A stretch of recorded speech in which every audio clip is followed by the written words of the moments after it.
What is up, everybody?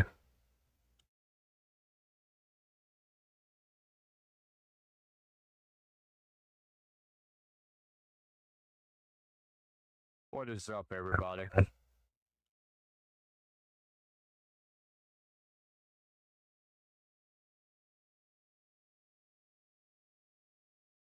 is up, everybody? All right, so what's up, everybody? 2force here, and in this video, we're going to be going over the 5 champions that I feel like are slept on the most. And some of them, it may not even be that they've never got any love. It's just that they get overshadowed and people tend to never use them. You don't see them. Excuse me. Sorry about that.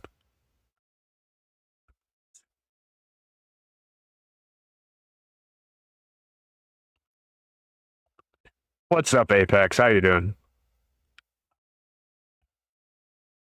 So yeah, in this video, I'm going over the 5 champions that I feel like get slept on the most that people don't use. Some of them are voids, some of them are just regular affinities, but either way, they tend to get overshadowed in the arena.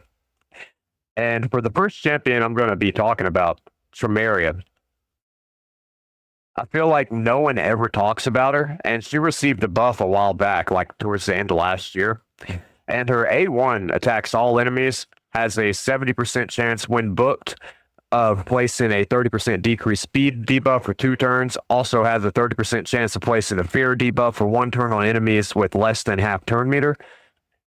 Her A2 attacks all enemies, has a 100% chance of placing a stun for 1 turn, and after attacking has a 100% chance of decreasing everyone's turn meter by 30%. Her A3 is a full team cleanse, fills the turn meter of everyone by 15%, places a block debuffs on all allies for 2 turns, and then fills the turn meter of each ally for a further 10% per CC buff demoved and a further 5% for any other debuff removed on a 3-turn cooldown. For passive is that she's immune to literally pretty much every CC with the exception of petrification. And anytime anyone tries to place a fear, true fear, freeze, provoke, sleep, stun, or petrification, it's on this list, on this champion. It fills her turn meter by 20%. Got a speed aura of 23% in all battles. I'll run her in a stun set. We don't have her particularly fast. I feel like we should probably swap the gear around on her. So let's do that real quick. And that's awesome, Apex. You doing all right?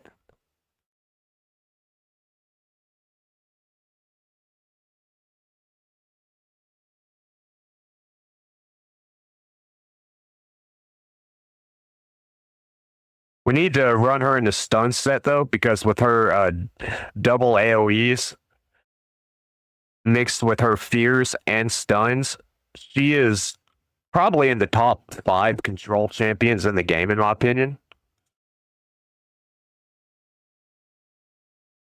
Sadly, not many of these have speed rolls. We'll have to see if we can get anything good.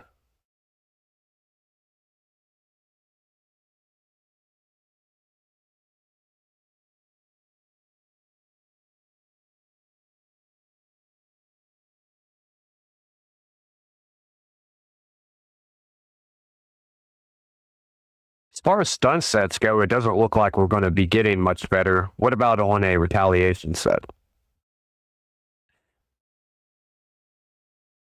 Out of who should you book? Like, what champions are you choosing from?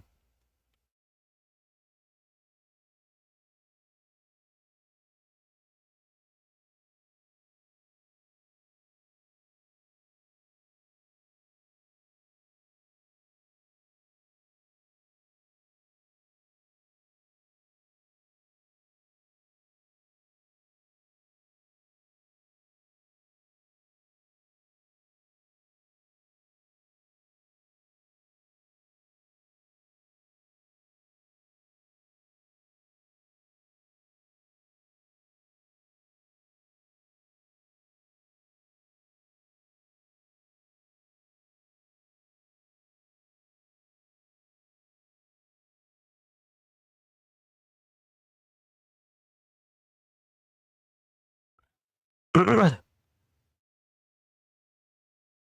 it depends on what your purpose is trying to be.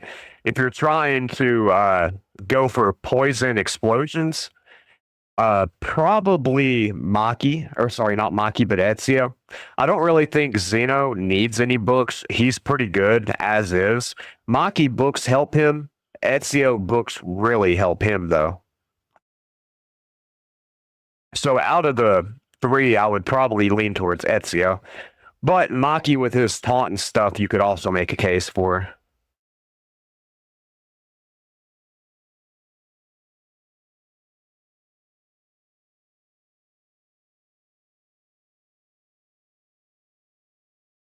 How many books do you have to spin?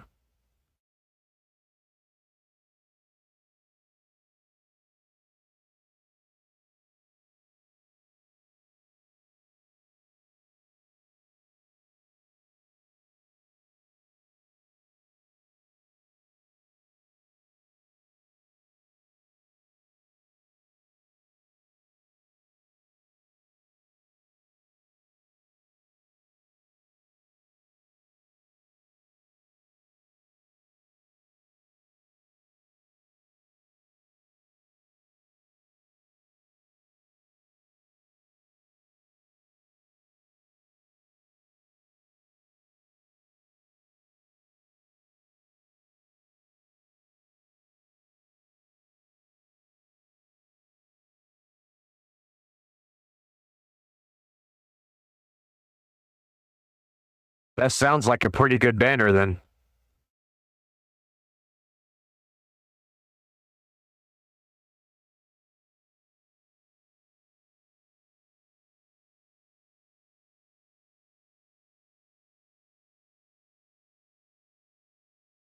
Uh, One book probably isn't going to make a huge difference on any champion, but as far as if you're just starting booking up people, I would say start on Ezio out of the group.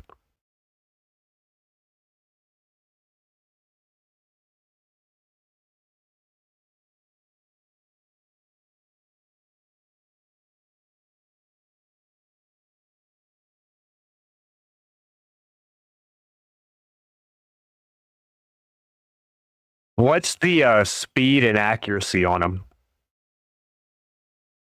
Yeah, if it was me, I would start with Ezio.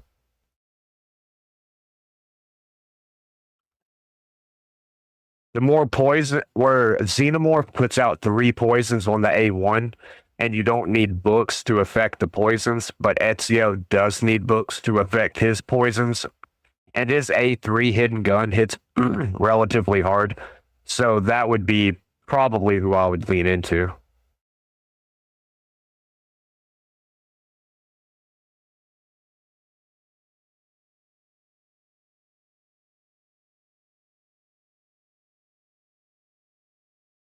What are you going on about?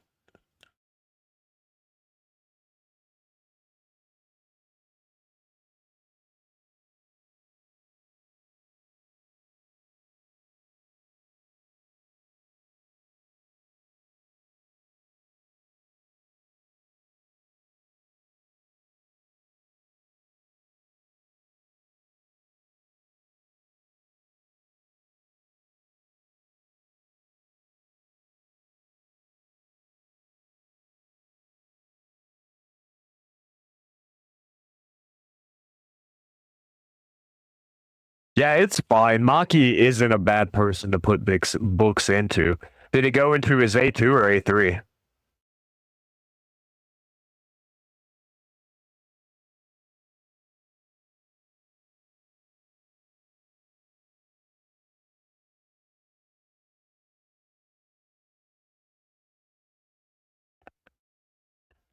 All right, so after a little bit of gear rework, we wasn't able to get very much speed and keep the stun sets. So what we've ended up with is 74.4k HP, 4.6k defense, 259 speed. So she is a lot slower than we would like, but we're going to boost her with a speed booster.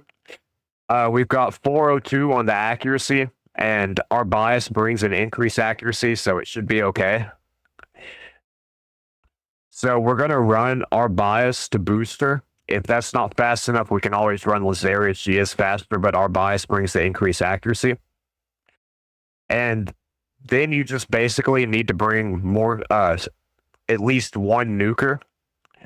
And we're going to talk about Little Miss Annie for the slept on nuker of the video. I feel like nobody ever talks about her when she has literally one of the like top 10 hardest hitting single target skills in the game with Playdate. Attacks one enemy, ignores a quarter of the target's defense, destroys target's max HP by a quarter of the damage inflicted, will repeat the attack if the target has both higher defense and higher max HP than this champion, so you want her to be squishy. Then places a revive on death buff on this champion for 2 turns if this attack kills an enemy. And her A2 does quite a bit as well. It brings a 50% increase attack and a perfect veil, and also ignores a quarter of their defense, then fills the target's turn meter by 30%. And her A1 is a triple hitter that puts 100% heal reduction and 60% decreased defense. And whenever she's revived, she attacks the enemy that killed her, also fills her turn meter by 25% and puts a shield on the champion equal to 50% of her max HP. So she's one of them champions that, as long as you got a revive on death or a way to bring her back, you don't really care about her being squishy or not. We're running her and 7-piece Merciless. We got 1 piece of Slayer. That's only 8 pieces. We could definitely fit a better banner on her. Do we have any Merciless banners?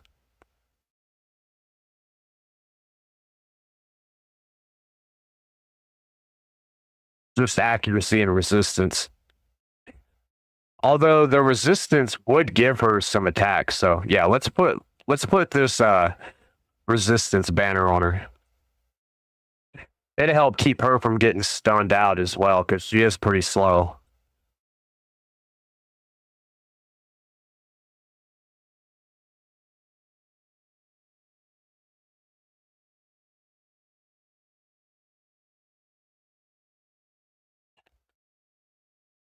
Ezio definitely needs to be above 113 speed. You need to farm you some boots to get better speed boots.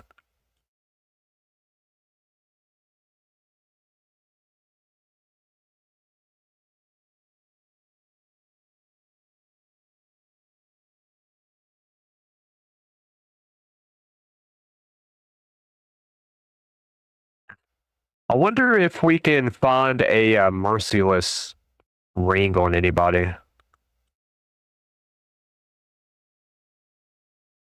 Yeah, Lady Maria. We lose a little bit of attack on it, but to get that 15% of an extra turn, I think it'd be worth it.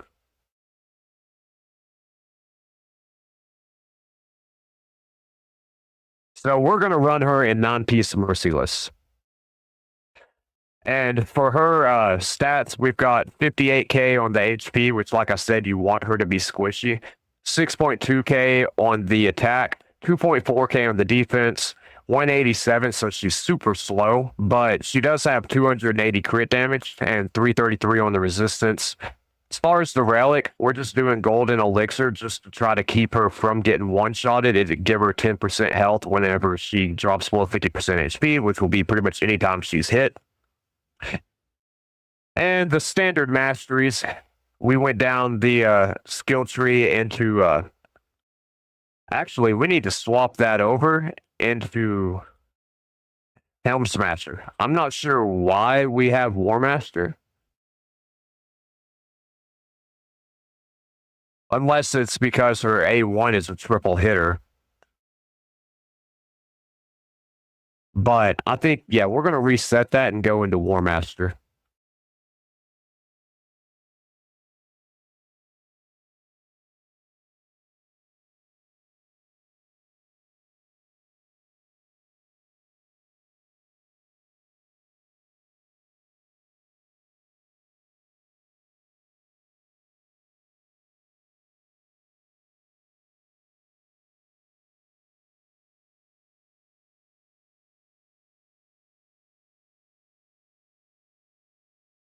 And we're going to go down the defense tree.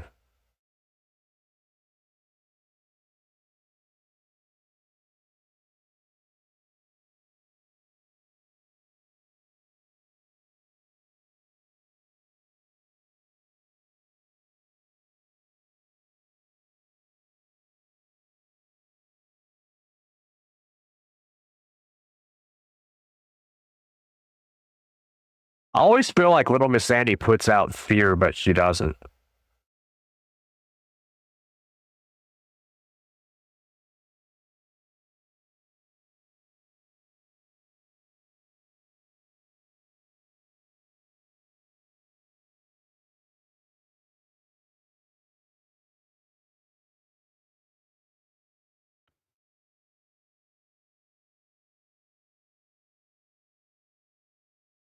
What arena tier are you in, Apex?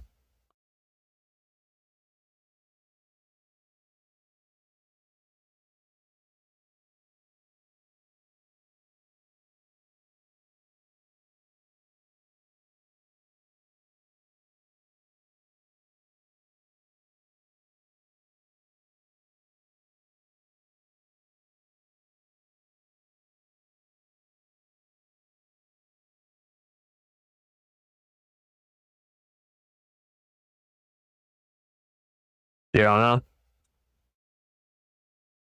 Oh, so silver 4, silver 5.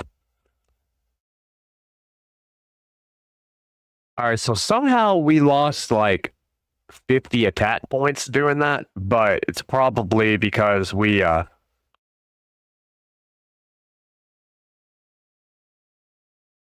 took off the what's the mastery called? Laura's Steel. I'm pretty certain we had that before, so we lost a little bit of stats, but we gained a 25% ignore defense on top of her already 25% ignore defense. So that should have made her hit considerably harder.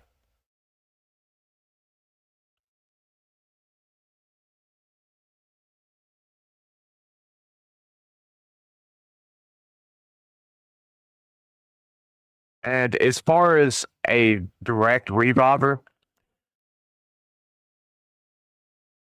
let's see who we're going to run.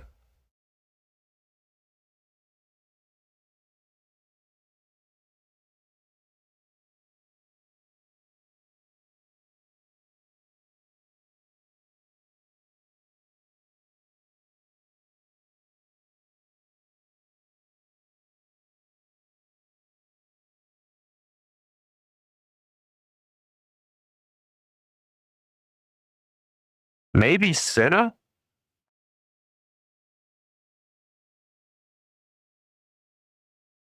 Trying to think of who would be a good reviver to run with her. Or Hilby or Senna, possibly.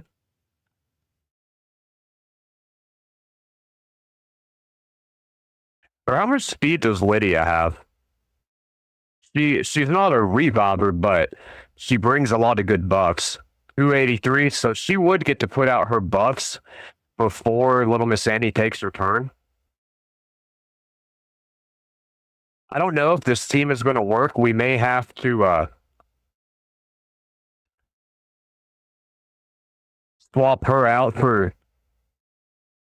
I know who would be good. Odin. He can act as a pseudo reviver, and he'll give a 40% increased speed to these champions. Not our bias, but to Tramaria and Little Miss Annie, who is the focal point of the video. Well, are you able to go first, any, or are you going second on every team?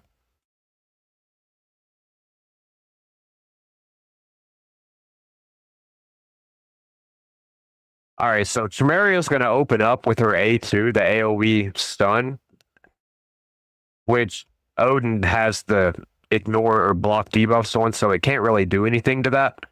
But it does still take the turn meter away. And now we're going to come in with Odin and just try to take out Odin, essentially.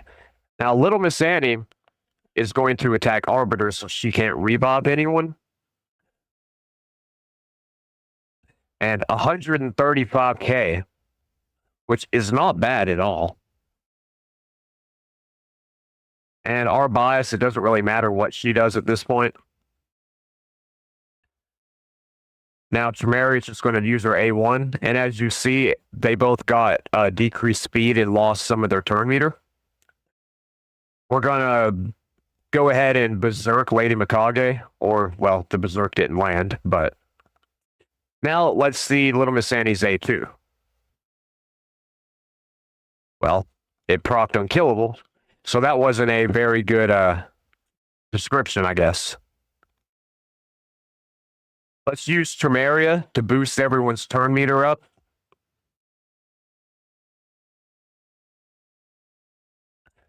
Go ahead and stun with Odin to keep the control. Even Lil Miss Annie's A1 just hit for over 100k. So, I mean, even her A1 is hitting over 100k. And any champion that can hit over 100k on their A1, even if it is single target, you can't really complain about that. And the best thing about her that I think makes her really good in this meta is that Total Guard doesn't really, like, she's really good against Total Guard because even if they're under a non-piece, she's able to knock all three pieces off. Now, Siphi is under a block debuffs, but I believe we can still take turn meter away. Yeah, we can still take the turn meter away.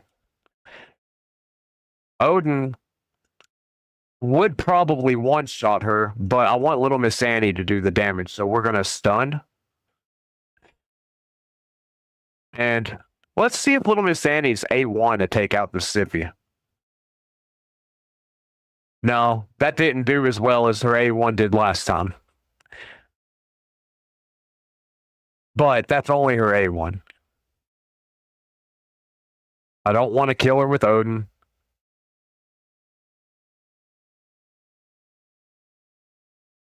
$91k on a +1 Siphi. And I mean, I know 91k is not anything crazy, but in the arena, not too many champions have much over 100k. The one thing that does hold her back a bit is she doesn't have any type of ignore unkillable, ignore block damage, anything like that. Well, we just got wrecked there. Let's see how she does against Empress and Cometus. If they have stone skin and stuff, there's really not much we can do with her.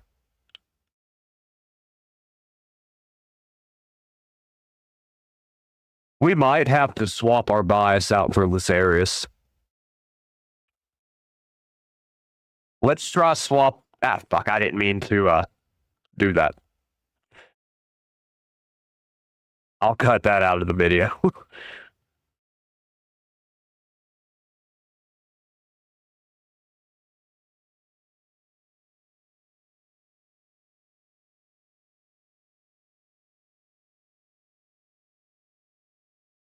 Predator, Marius, Taurus, Arbiter.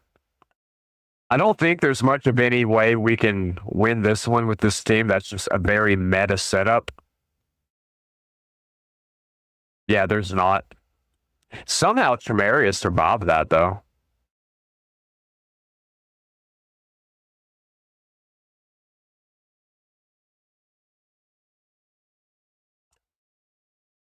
We need a way to make this tankier.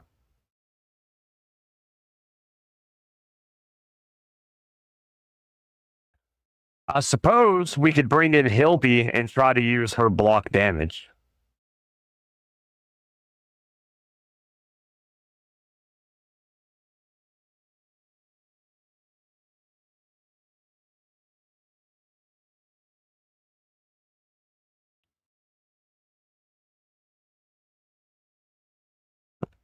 Sadly, we're getting outsped, and Lazarius has over 400 speed, so this team is very fast.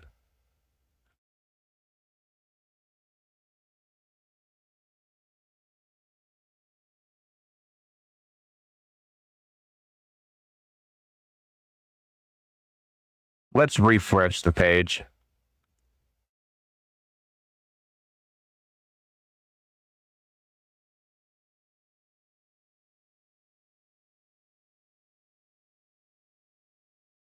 All right, so Tremaria is going to come in with the AoE stun. Hilpy is a little bit overkill on this.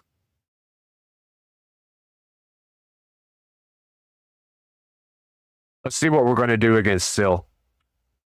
It one-shot her. Go ahead and boost the turn meter with Tremaria.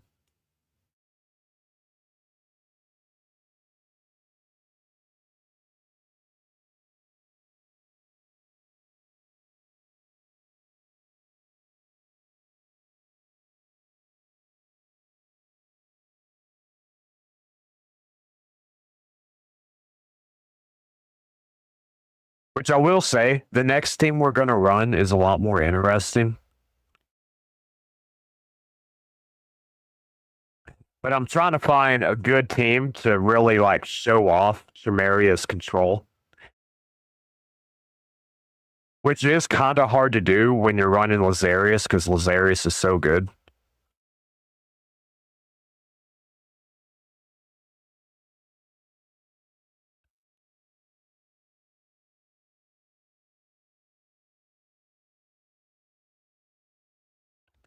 All right, we're going to boost everybody up.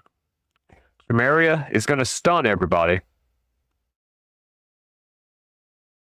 We're going to see if Hilby can strip off the stone skin, and she does. And we don't have any block buffs out yet, so we're not going to... well, I guess... I wonder if we attack Leo, since he's frozen, if he's still going to be able to bring the stone skin. No, but damn, we just hit 61k, and it only did like a third of his life. That's a tanky champion there.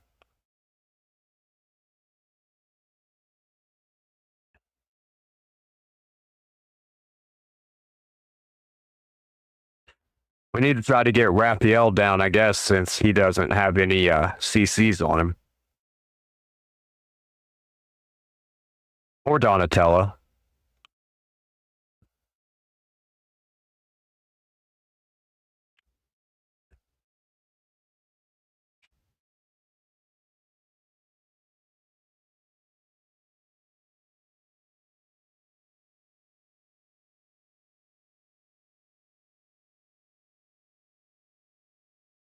Maki just keeps getting those evades off.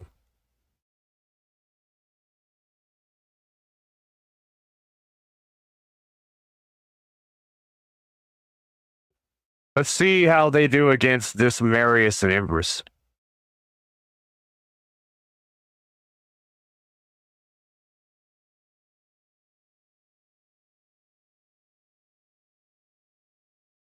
Not well at all.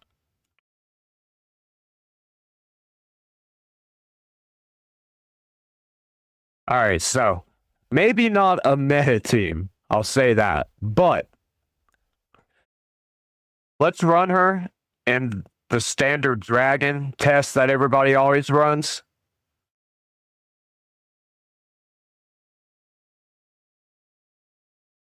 We'll bring in Lazarius for the turn meter boost. We'll bring in Lydia for the buffs. Little Miss Annie. Shamaria for control. And I guess we can run Senna for the safety net.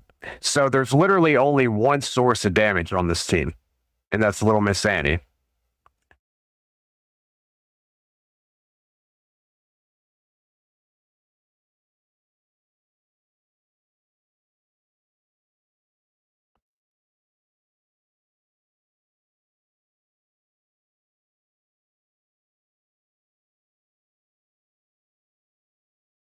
What's she going to hit here? 249k on one of those two hits. And she gets a second turn instantly. 130k on one of the double hits. So she is hitting well over a quarter mil between both hits.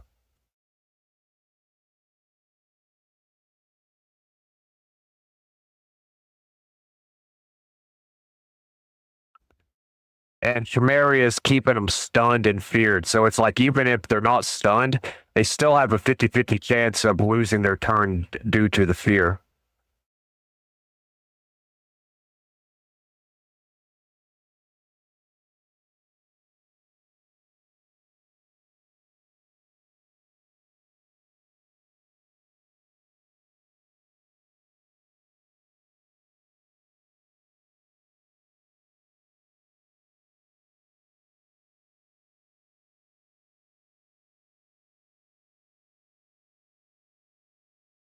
Probably should have saved that A2 of Lydia's for the dragon since we're fixing to come up on it.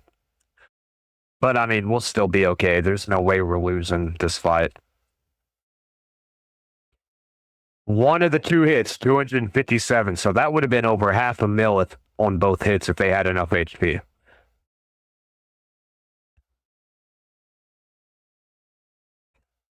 With Little Miss Annie, it's literally as easy as just point and click, and whoever you click on is getting wiped out.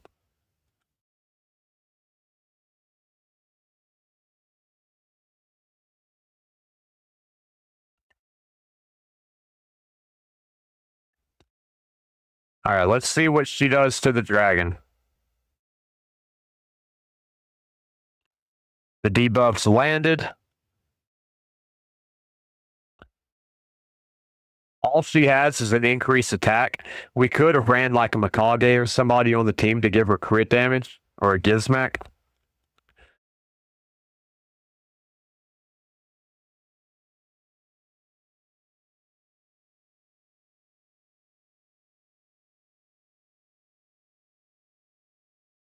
But I really don't think it's necessary. Let's see what she's fixing to get her A3 again. Slow it down so we can see the numbers more. 353 plus a couple of 81 hits.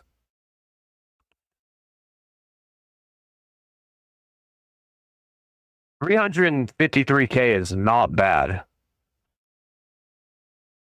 Especially considering how limited we are on Merciless gear.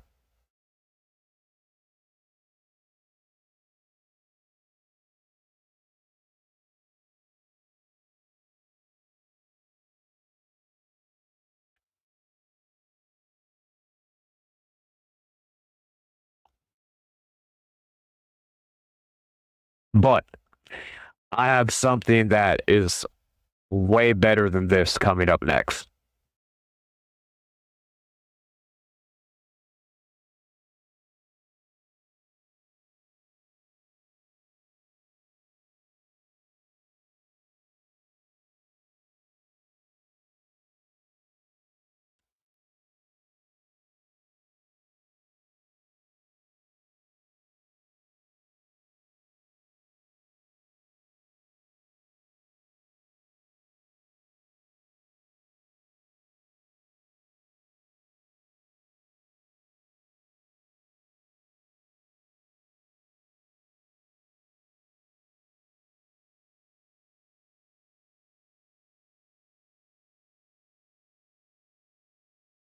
So 2.2 million damage, which obviously, surprisingly, Lydia put in almost half a mil, which is a little bit surprising. I always get surprised that she puts out halfway decent damage for a support champion. But those were just two champions I really wanted to touch upon before I got to the real meat and potatoes of the video. This champion here, wherever he may be, Bolent Freewalker. Nobody ever talks about this champion. He is A1, attacks one enemy twice. The second hit heals all allies by 5% of this champion's max HP. Also has a 10% booked up to 15% of granting an extra turn. So he has like a built-in relentless set almost, like a mini relentless. His A2 on a 3-turn cooldown, Fracture Force, attacks one enemy, has an 80% chance of placing a 60% decreased defense for 2 turns. After attacking the initial target, attacks all other enemies. So it's a double hitter on one person, AoE on everybody else. Has a 100% chance of placing a 60% decreased defense for 2 turns. So everybody's getting decreased defense, and it's a pretty hard-hitting AoE. Now, the main skill right here, Hammer of Onenberg, attacks all enemies twice. Each hit has a 100% chance of placing a stun for 1 turn. So it's an AoE stun that hits super hard. If you have one faction ally, has a 100% chance of stripping all buffs from all enemies. So you just got to pair him with literally any other skinwalker. That could be Wukong, it could be the chicken, it could any skinwalker. And that turns that AoE nuke that already stuns into a 100% buff strip as well. It also fills this champion's turn meter by 15% per stun placed by the skill. So that's 60% turn meter fill in the arena off of it. and it ignores 50% of everyone's resistance. So unless they have like 800, 900 resistance, it's going through. And is passive. Anytime an ally uses a multi-hit skill, each subsequent hit after the first one deals 15% more damage. And from my understanding, it's hit 2's 15%, hit 3 is 30, hit 4 45, so on and so forth. Whenever an ally hits an enemy, has a 10% chance of placing a stun for one turn. So everybody gets a mini stun set whenever they're on the team with him. Whenever any ally inflicts a critical hit, it fills their turn meter by 5%, and allies will ignore 30% of the defense against enemies under a stun. His aura, it's decent. It's ally speed by 24% in arena battles and increases accuracy in all battles by 60. So not a crazy aura. We have temporal chains on him. That way, they lose a bit of their speed for the buffs because he's not particularly meant to be a fast champion. We're going to have to swap some gear over on him real quick.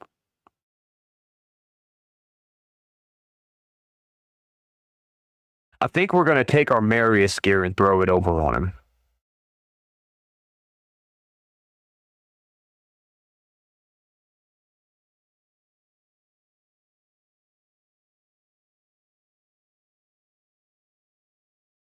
Not Marius, Embrus. Why did I say that?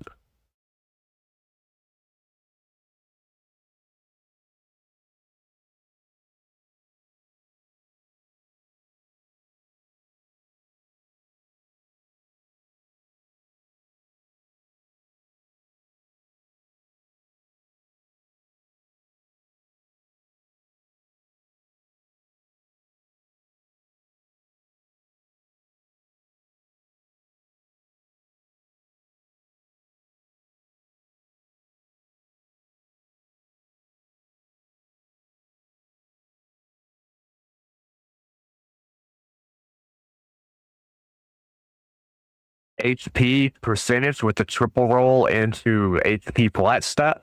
Yeah, why not?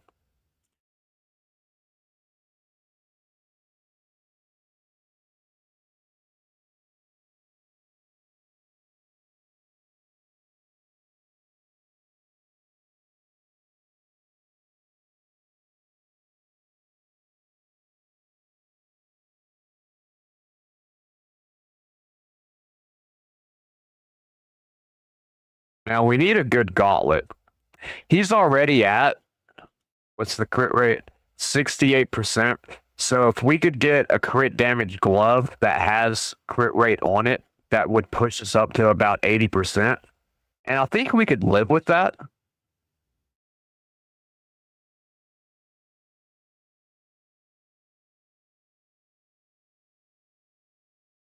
What do we have on Embrus?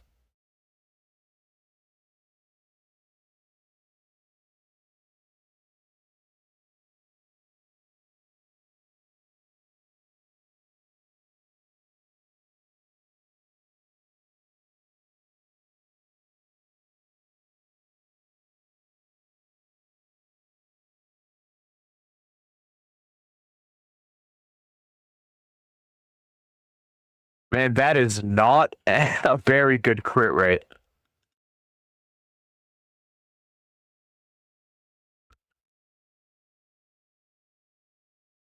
Wonder if we have a helmet that has like a double or a triple roll and crit rate.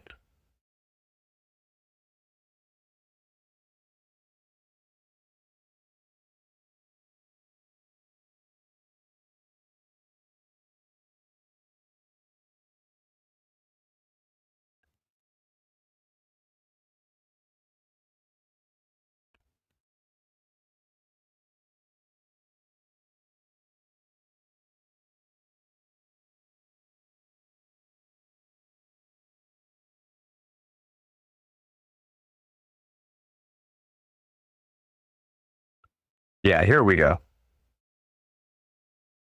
It's only a 5-star helmet, and the attack stat we don't really care about. So this is definitely far from a maxed out build. But it should be good enough to show what I'm trying to show.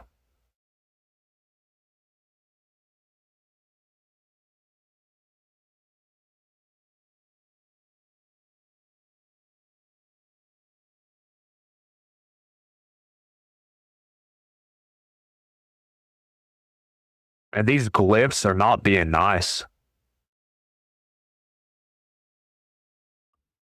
Yeah, that's dirty.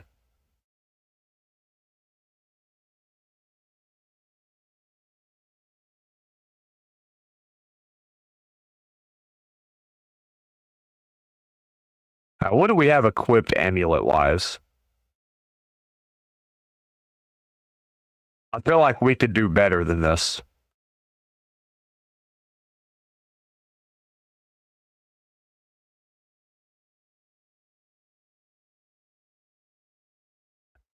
Or maybe not.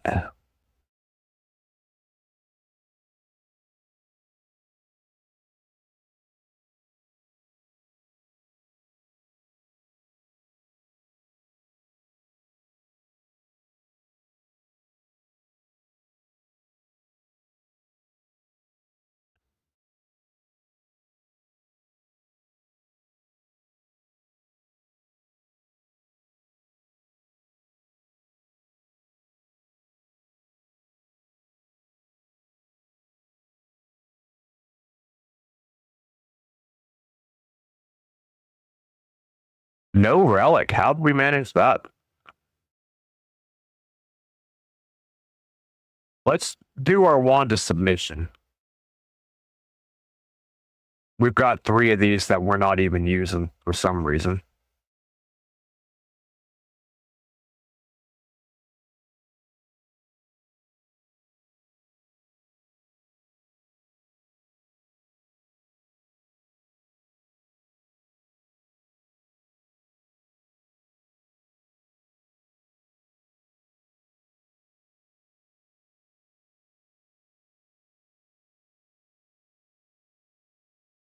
These are not particularly good gemstones slots, surprisingly.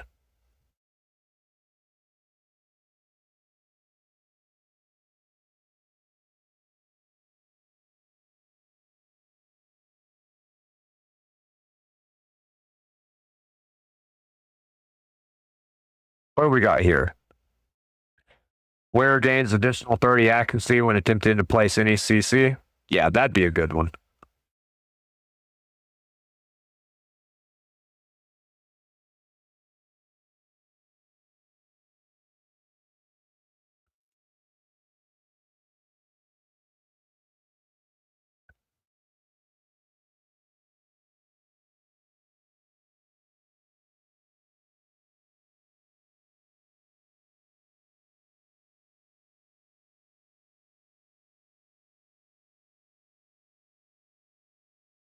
All right, so we're looking at 90k HP, 3.4k on the defense, pretty low defense, 248 on the speed, so pretty slow on the speed, but we do got 278 crit damage.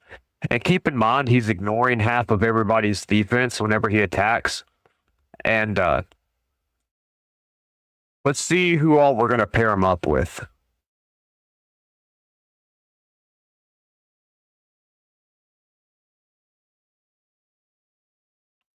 An obvious choice is going to be Galius. He was bringing the revival and deaths and multiple other things.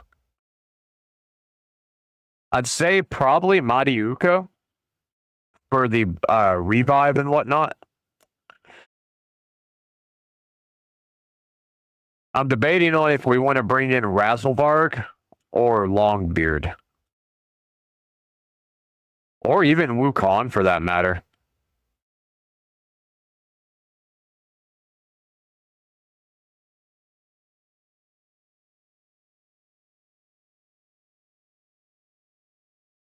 What kind of speed boots do we have to throw on Razzlebarg?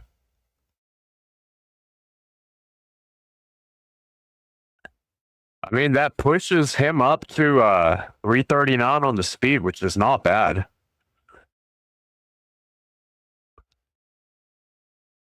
And he puts a leech out on everybody. He brings increased accuracy and to increase speed. So yeah, let's do Bolant, Mighty Uko, Galius, and Razzlebarg. We'll try a couple in the arena just because I highly doubt anyone's going to let us get this off in live arena. But after I do a few in the normal arena, we will go into live arena and try it out.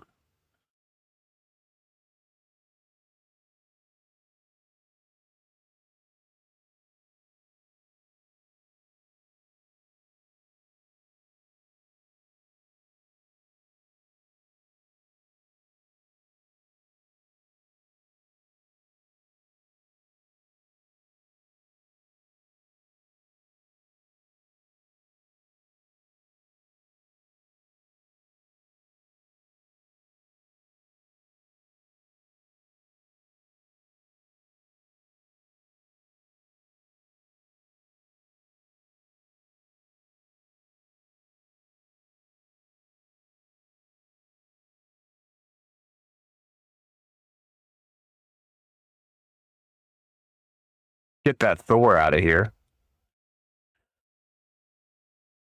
Or at least attempt to.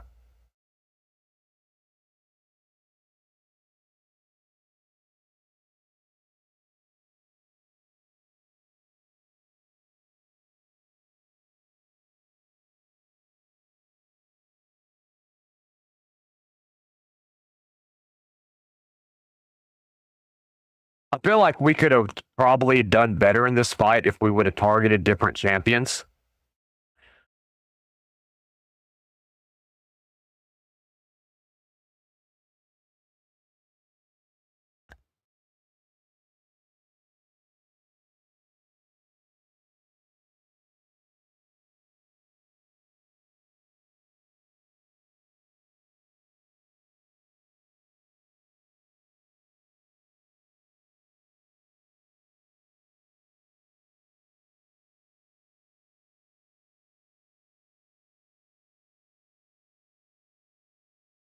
Yeah, let's redo that.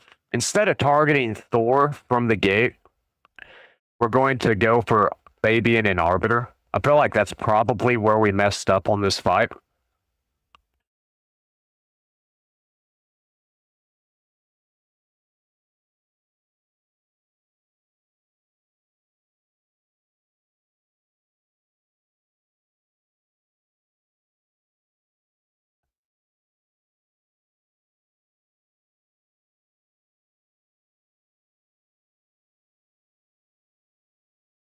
And I don't know, that Fabian just really messes us up. On paper, I really thought this team would do pretty well. Maybe we swap out Razzlevard for an actual good speed lead.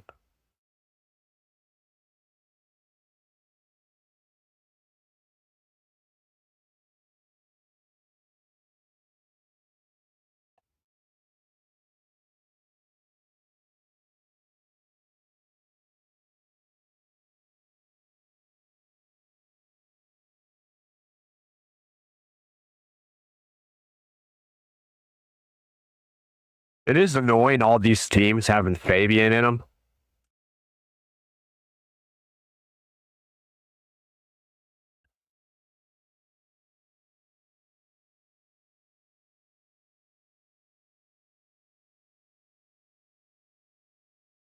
Damn, where did all them bombs come from? And we don't have a cleanser. Well, we do, but she's dead. And she's not even a cleanser, she just blocks debuffs.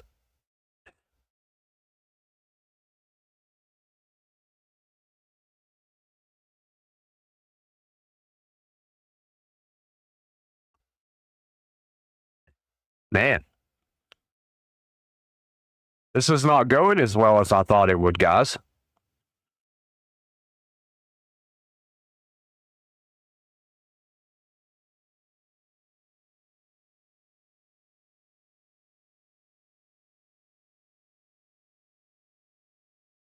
I shouldn't have done that with Marius there. Once I get Marius, though, where he is a skinwalker, he's going to pair with Bolent so well.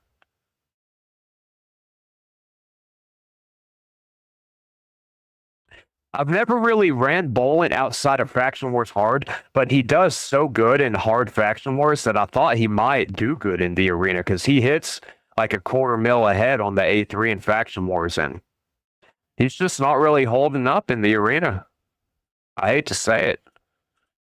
I'm sure he'll pair good with Marius once we get him. But right now, I don't know if this is actually going to work. Let's refresh and see if there's... See what he does against the Turtle team.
Hmm.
Yeah, it's just not really going that well. I'm very disappointed.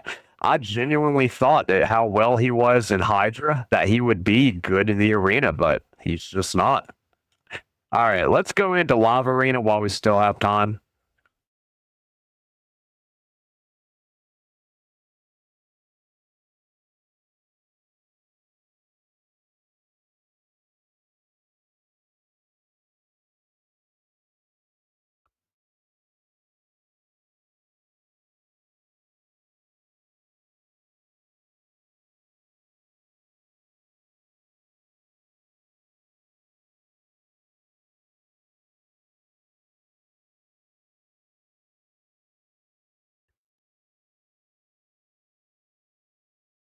No, I don't have Marius yet. I was lazy when it came to the missions, and I didn't really start trying to do the missions till like a few months ago.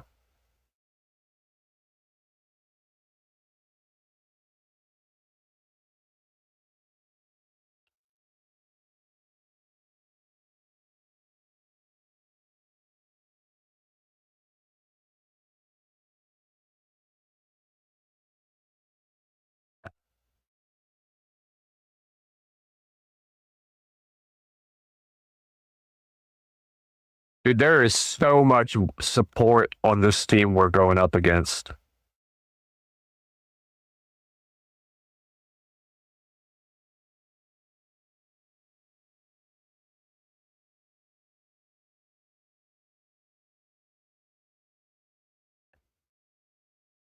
I honestly don't know. I'll have to check. I'll check after this match. If I had to guess, I think about halfway. Like, I'm not that close.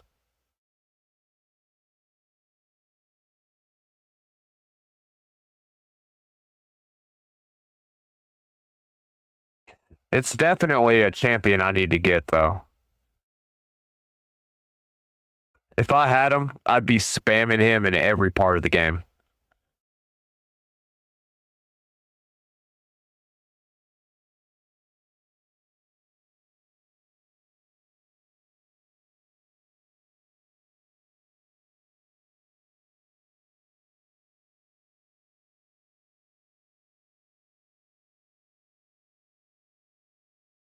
I know that it's only for one buff for his block damage, but I wonder how Odin would be in either total guard or maybe even protection to make that block damage protected.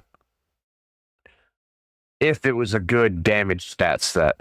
Like, I know the stats that come with the gear aren't that good, but I wonder how it would go with him, like if it had good damage substats and primary stats on it.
Yeah, that could definitely be an interesting choice.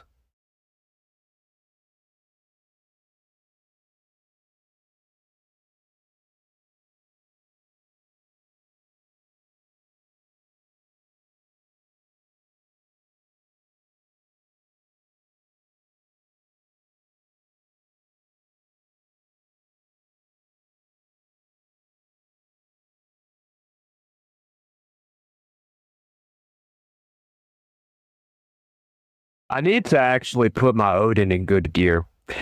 Never really used them that much in the arena, surprisingly.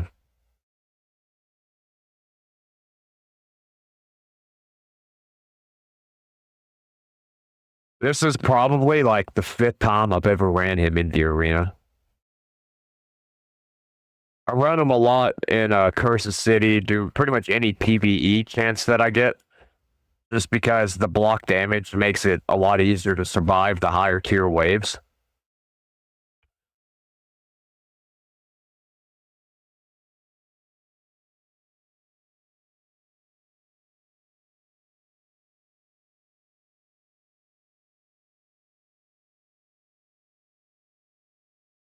What's going on with it, Apex?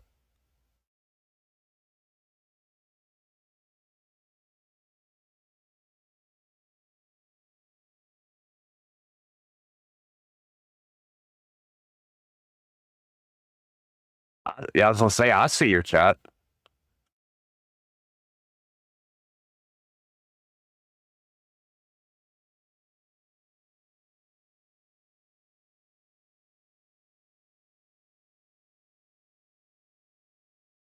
Oh,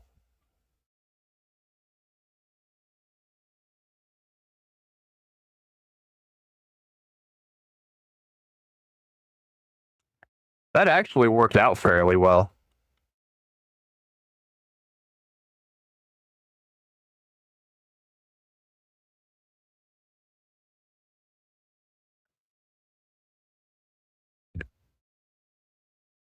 We might, after this fight, go in and see if we can buff up Odin's gear and start running him more in the arena.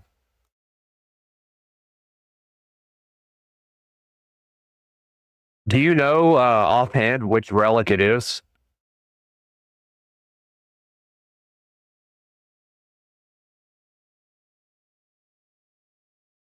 I have a lot of respect for Cruisin as a streamer. I feel like he's definitely one of the most knowledgeable people in the game.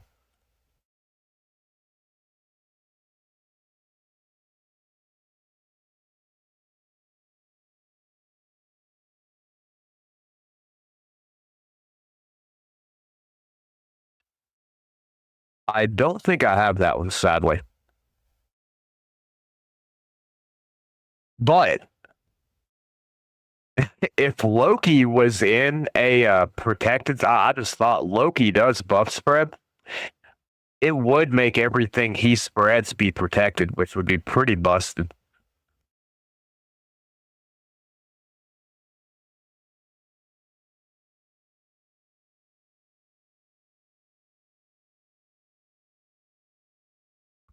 Oh, really? That's cool.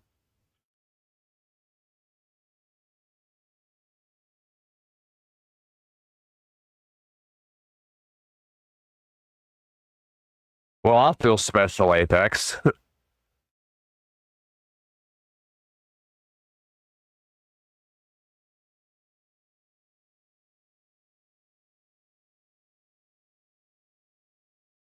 think we're gonna ban that Rotos.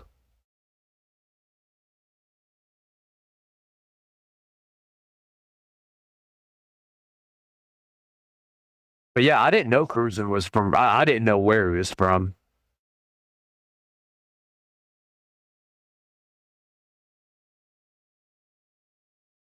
Yeah, I know you've been in my chat for the last 3 or 4 days. And yeah, that's cool, man. I definitely appreciate it. I don't get a whole lot of people in the chat that I can like talk to or whatever. Not a lot of. I'm not a very. I'm a pretty small streamer. I don't really get that many views.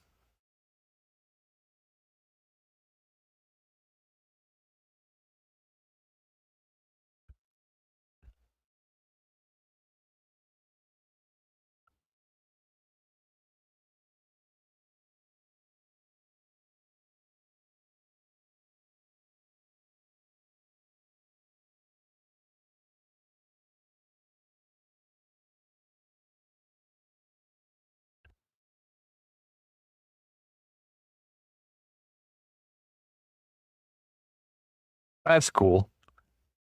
I mean, there's definitely people that's more knowledgeable than I at the game. I just like messing around with random champions, and I mainly just stream to like talk to people, basically, just somebody to talk about the game with. I don't have any like monetization set up or any way to take donations or anything. I'm not doing it for like money reasons or anything. I work a full time job. I just like talking to people about the game.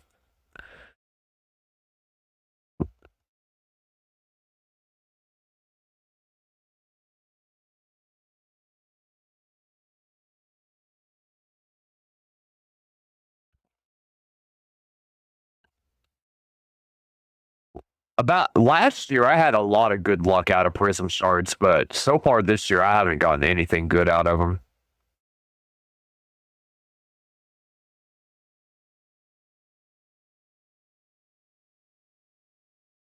That's how I got all my faction unities.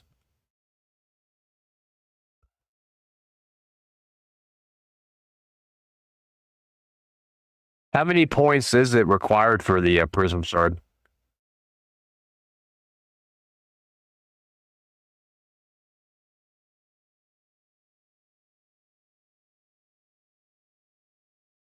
Awesome, we landed that block active on Armons.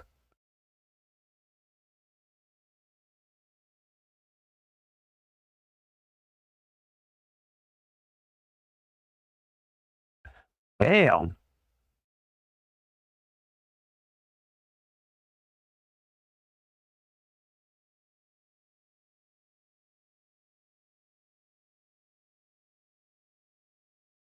Yeah, we lost that one. Oh, 4,500?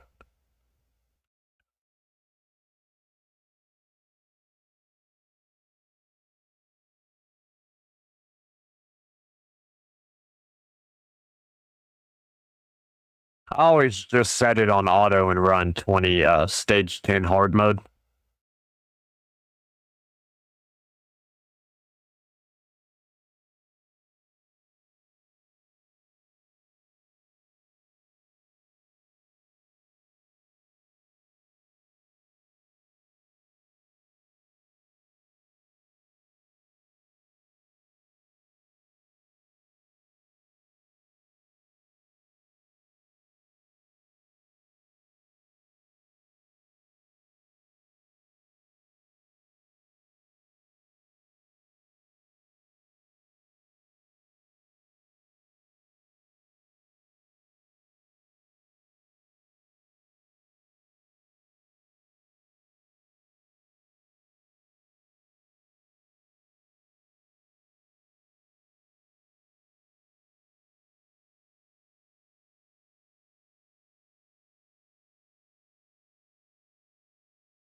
Yeah, Vulcanus is a top tier champion, that's for sure.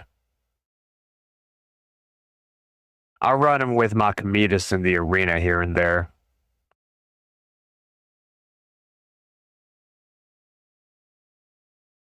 Well, Apex, if you get your speed up, you'll be able to get further in the arena. Running 150 on the speed, you're kind of capped at where the rank you're at.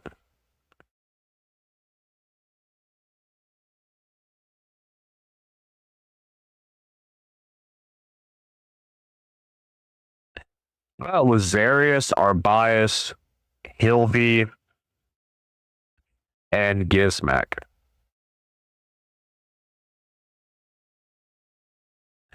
Yeah, I should be unlocking Carnage in the next rotation of Cursed City.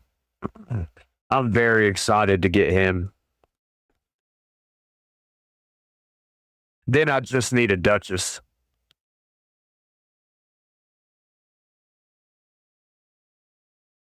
They don't do too many Duchess events. I've only seen it like 2 or 3 in the last like year. I wish they would run her more.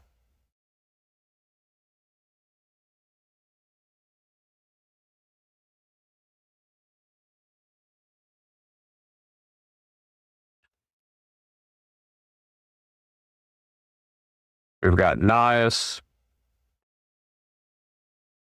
Speak of Carnage, there he is.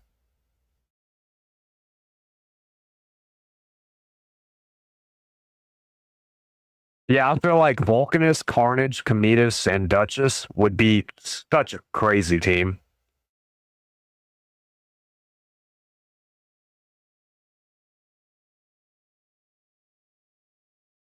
That's multitasking.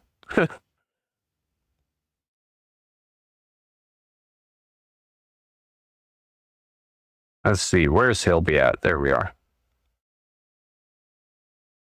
I'm getting a speed aura one way out of this, damn it. Everybody I got except for Gizmax a speed aura. Speaking of Volcanos and Carnage, there they are. Man, you brought them into existence, Fiera.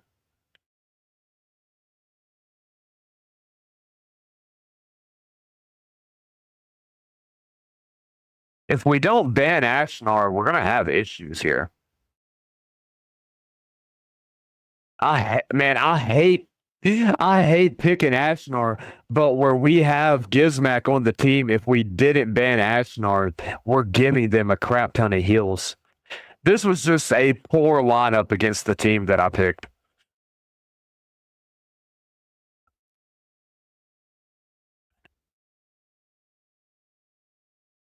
.400 speed, and I'm still outsped by Sulfurion pretty dramatically. God.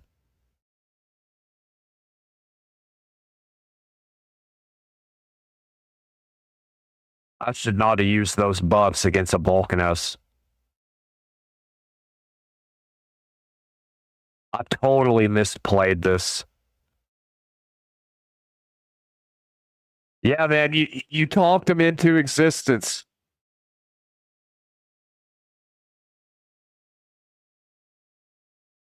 There is literally nothing I can do here.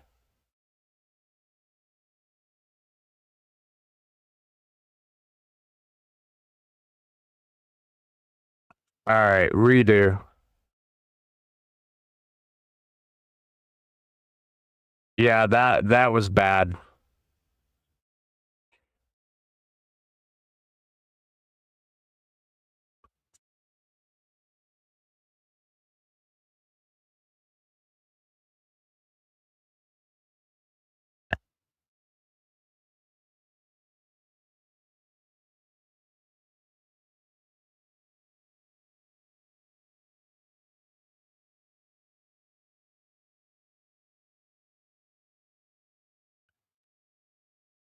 Well, don't get your hopes up. I mean, expect the worst, hope for the best, because the Prism Shards, like I said, they haven't been very kind to me lately.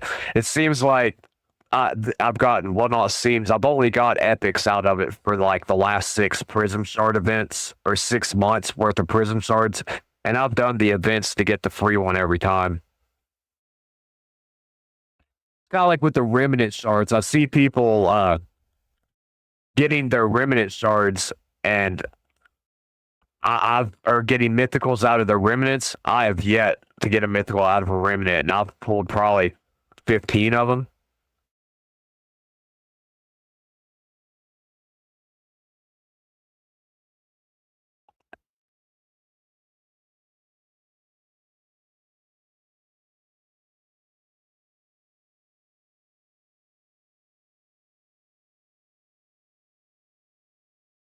Yeah, I mean, in your case, anything, yeah, an epic could still be good for the most part.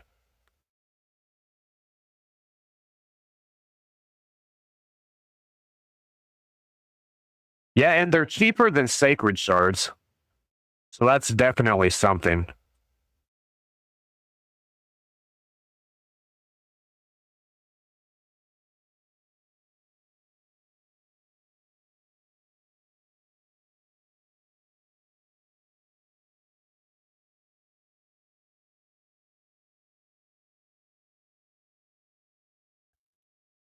I probably shouldn't have banned Gizmac. I probably should have been Marius over the Gizmac, but the whole point in me not running the Gizmac was so that I didn't have to worry about the burns triggering his passive. I really do got to figure out a way to get like 20 more points of speed on this Arius. It seems like it never fails. I'm always just barely slower. Nice.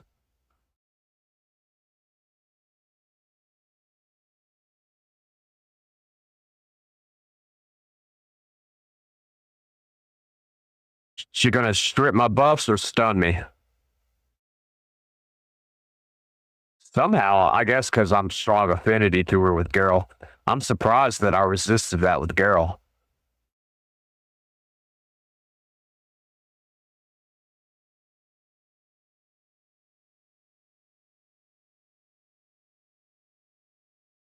We're not out yet. Dude, that buff they did Geralt is so crazy. Like, that's insane. She is definitely a top champion in the meta right now.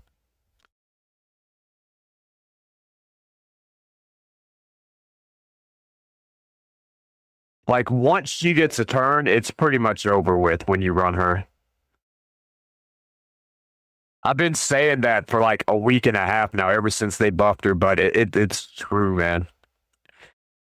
And I've had her since pretty much Mythicals came out. Brawny was my first Mythical, but Geralt I think was my second, and then I got Siegfried and then Arbias, if I'm not mistaken.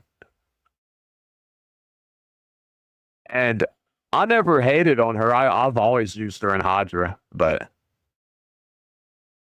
well, you're a quarter of the way there, Apex.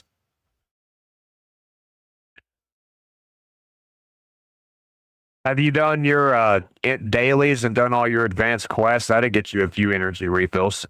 But realistically, it'll probably take you the whole event if you're doing it free to play to get enough energy for it.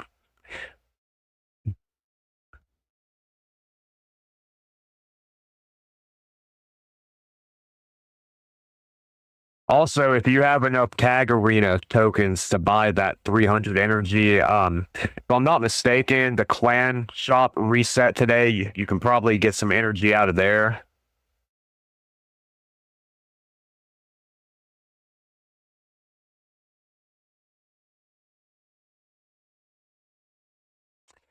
Yeah, I'm sure you'll be able to get it.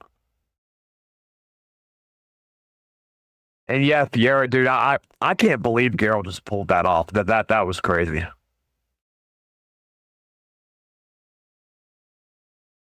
And was killing him with her A1 at that. Like I didn't even go into her second form. Let's see. So there's going to be a lot of block damage there. We're going to ban Joanna.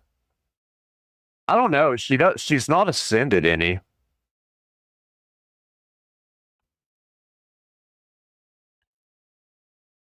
I think we're going to ban Sippy. That way, I think we might be able to go first.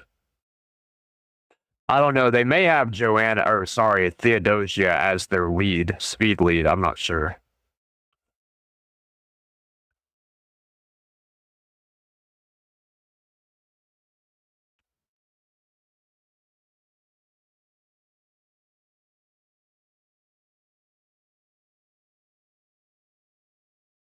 But yeah, Apex, I just recommend checking all your shops, making sure you've done all your dailies. Look at Cursed City if you have that unlocked. I don't remember if you said you do or don't.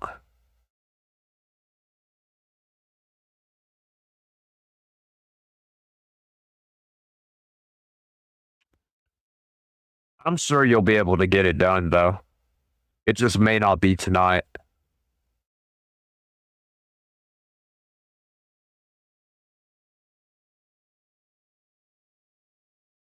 Miss me with that shit.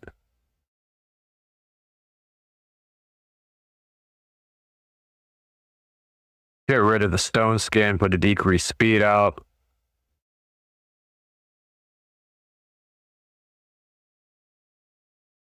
I'm terrified Joanna's just about to wipe my whole party, though.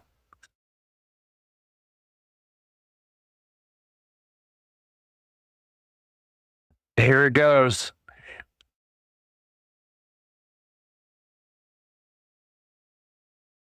Her and Nias are like my two most wanted champions. And Theodosia, she's probably third, but that was close.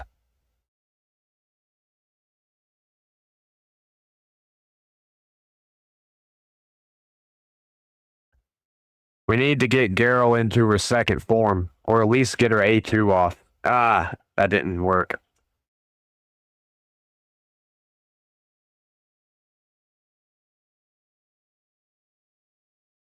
Nice. That relic that we have on Siegfried that reflects damage back on them if they're under block damage kind of came in clutch right there.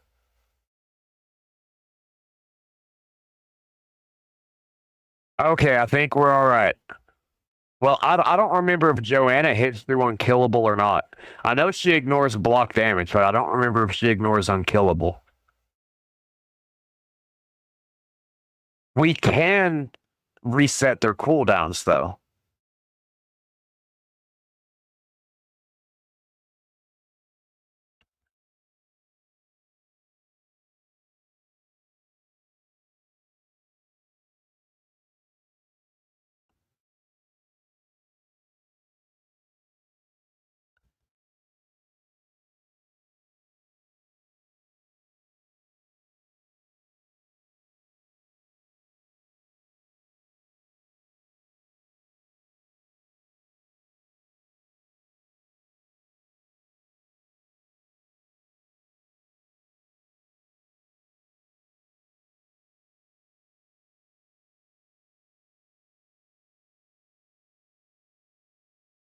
I don't remember if she ignores unkillable or not. And I am nerve wracked right now.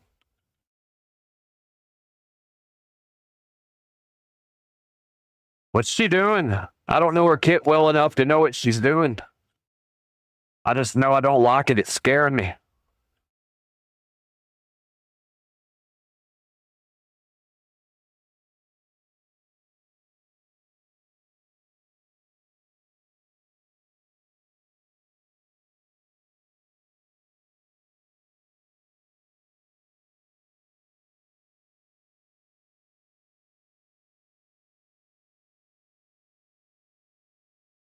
What was the point of that? She's just going to wake me up, and I'm still going to get my turn.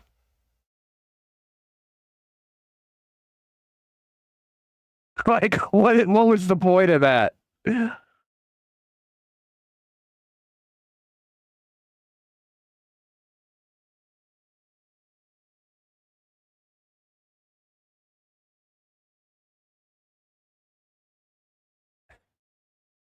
Raid is a waiting game.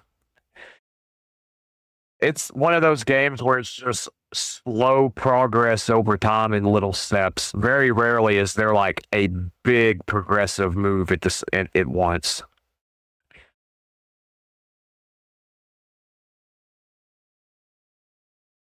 I think we can wipe this team real quick.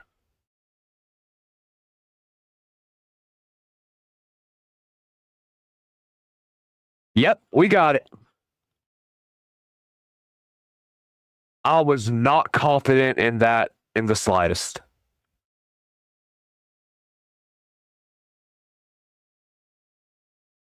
But Daryl came in there again, man. She is a one man, girl, woman, whatever army. That's how I feel whenever I run spotter. I'll have like 4K energy. I'll come back 20 minutes later. I'm out of energy.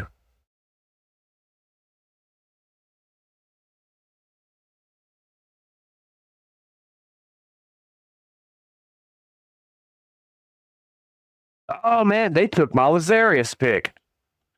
Dirty motherfucker.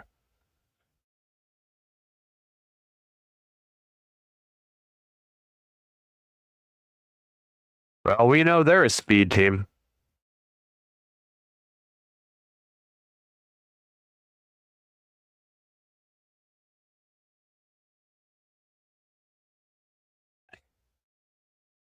I think the reason they keep the energy where it's at is so it inclines you to man, and they took my sixth front pick.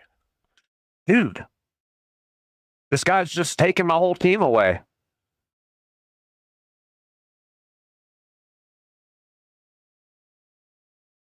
Well, yeah, it would be nice, but I think they keep their energy so low to incline people to continuously come back.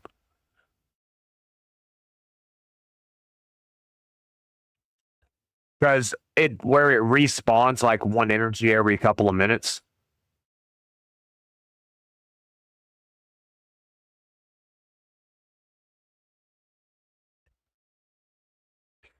It makes it to where if you run your energy out every like 2 or 3 hours, you can come back to full energy. You know, it's that gotcha mechanic where they have you coming back 6 times a day. I've my new account, the one I started like 3 or 4 weeks ago. I keep it running at work all the time. I just check up on it every 5 or 10 minutes and click auto and something else. You didn't know what?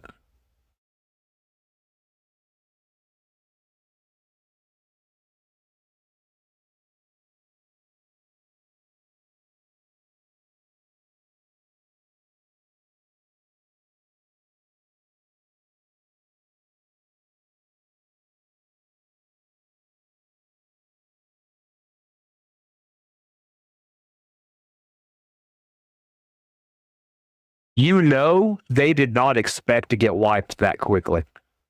A 6-star Lazarius, Siegfried, Armans, and Hilvey, they thought that they stood a chance. You didn't know that energy refills? I mean, I don't mean that in a condescending way, but like, you didn't notice that you would have, say, 10 energy now, and then 10 minutes later, you would have like 13?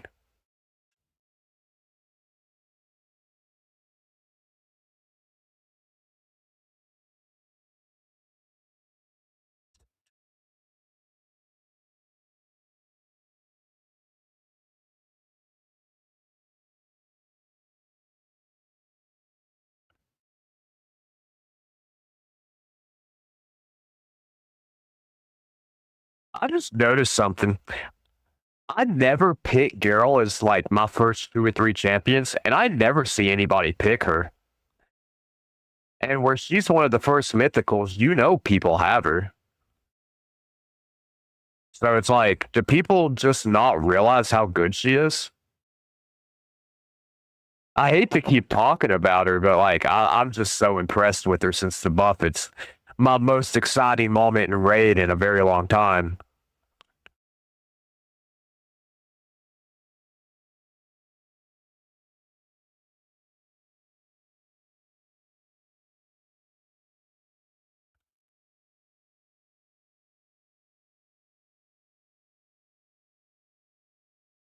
What a weird team.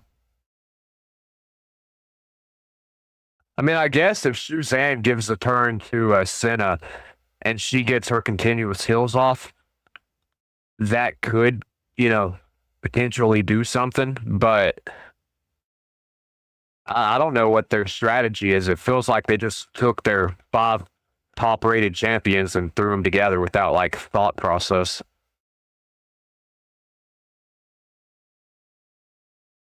They're just like, oh, these champions I hear people talk about.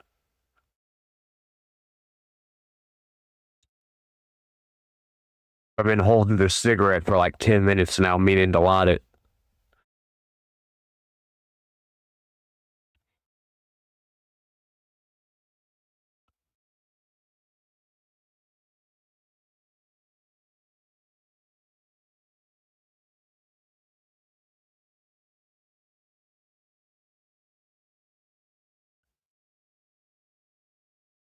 That's one thing you can always count on Suzanne for is speed, though. I'll give him that.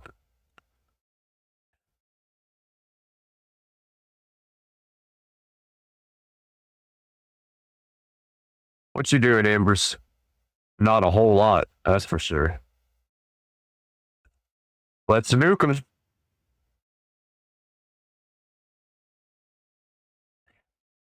Oh, he's got decreased attack on. That's why that was so weak. I was a little confused. I was like, man, Siegfried, that was a weak hit. But he was missing half of his damage. That's okay. Gizmek could take care of him. And let's throw the pain link out. That way, even if he did get a turn, which he won't, because Geralt, of course.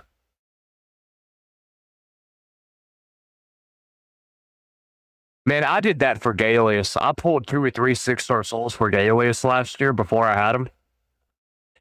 And it's like literally the day after I sold the last one I pulled, I pulled him out of a primal. Dude, I face palmed so hard. Same with Nias, which I don't have Nias yet, but I regret them 2 souls. I regret selling so much. It was before I realized Nias's potential. And it was before the buff of Galeus. I pulled him like right around the time they buffed him.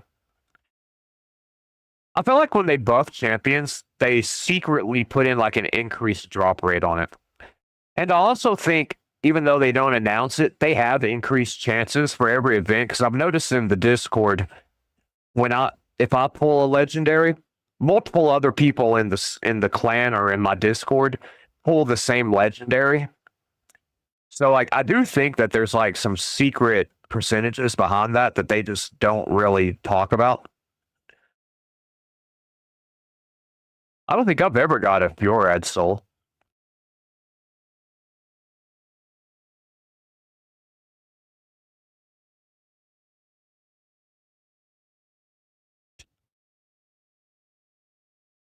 Of course, I even if I had a 6-star, yeah, you can join it. It's I'll type it in.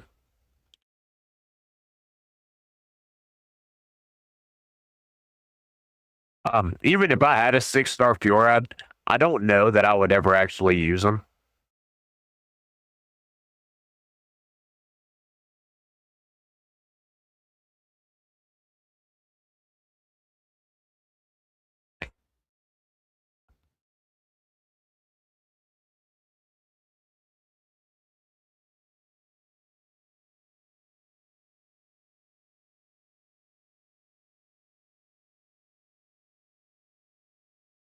As long as he doesn't throw out anything crazy, I will probably ban Marius and throw in Gizmak, but if he throws out like the Rat King or something else that's just insane, we're probably going to not put Gizmak in this time.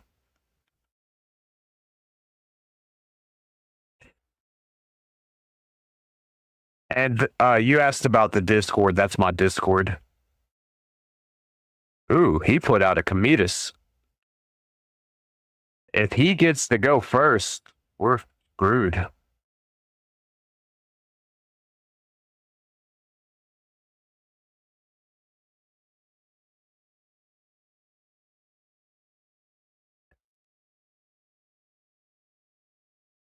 Yeah, I see how he would be good at Fire Knight, but I've got two 6-star newts, so I kind of got that covered.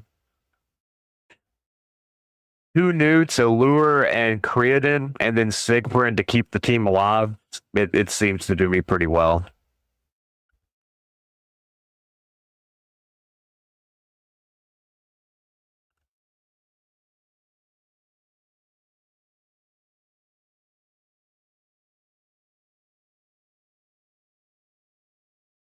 I'm going to pray that we get our. Ah, man, he banned my Arbias. That I was betting on using her Revive on Deaths to ignore Cometus's bombs. Alrighty then.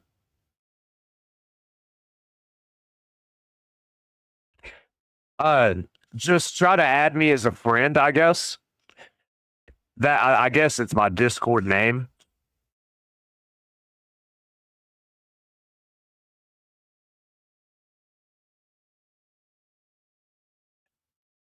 There's uh there's not many people in the Discord channel though, I will say I'm still trying to build it up.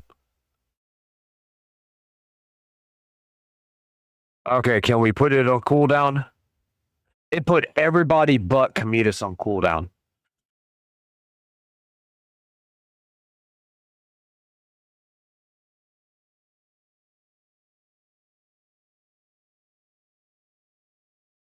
Hmm. I know Siegfried's going to revive everybody. You got to put the underscore behind it. But hopefully by then we can. Man, that didn't kill him. I'm hoping that we can get Daryl a turn to get her unkillable because we can still nuke through the block damage with her.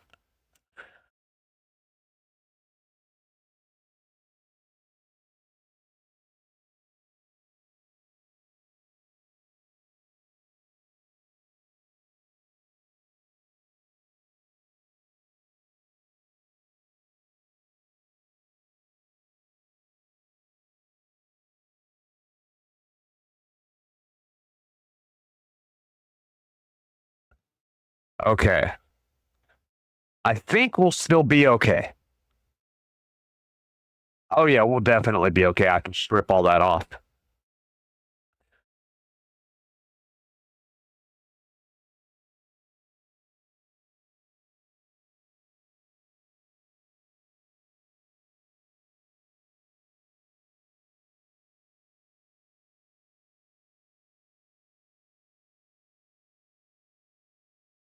All right, we got that. When I saw that 6-star Cometus, I got a little frightened. What do we get? Awesome speed boots. HP percentage. A lame shield, but the speed boots in the chest we'll probably use at some point.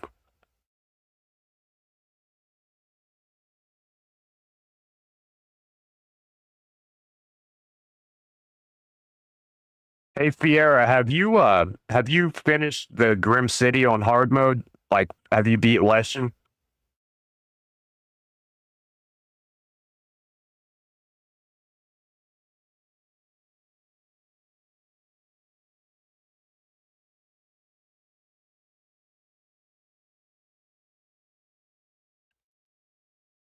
Well, uh, there was a name that popped up when I sent that. I accepted, so I assume it was you.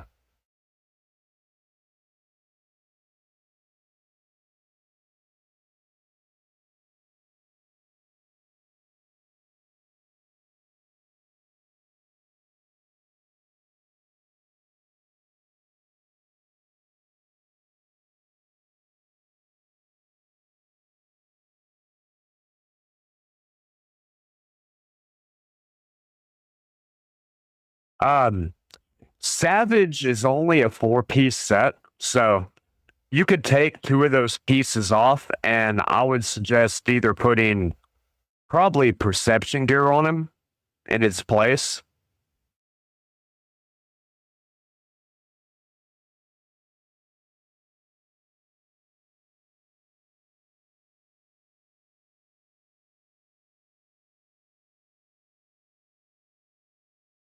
If it wasn't for the coins you get from the Phrygius boss, I probably wouldn't do them. But I like getting the coins so I can buy the extra mercurial gear chest.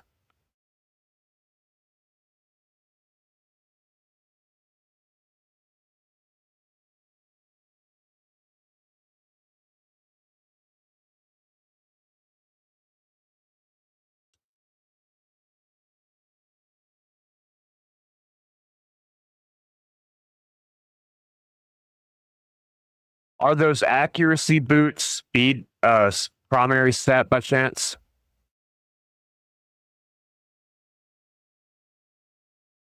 Man, I dread this nail. Which she's only 2-starred. It's really the 5 and 6-star nails that like are genuinely heinous in the arena. Oh yeah. Yeah. Did you notice that the second rotation, the one from last month, the purple stages were way harder than the first rotation? Or was that just me? Apex, I was asking if the accuracy boots, if they had speed as the primary stat.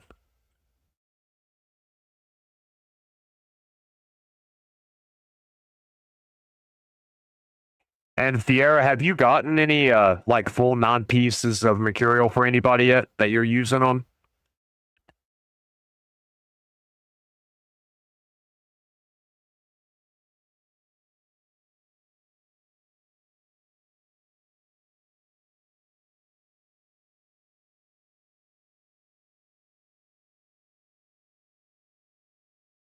Whoa. Yeah, that was bad. Let's just exit out of this, act like this never happened.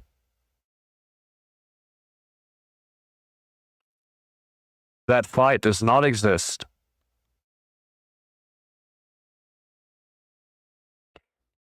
Yeah, I finally, like, I did get it, but I had to manual it. Literally every other stage I was able to just auto, but that one I had to actually go in and manual. And if I'm not mistaken, it took like 2 or 3 rerolls to get the specific champions that I needed for it. I just realized, have I gotten first pick on every single live arena fight tonight? I feel like I've thrown out Fabian on every single fight we've been into. How's that working out for you? The Hill be a non-piece mercurial.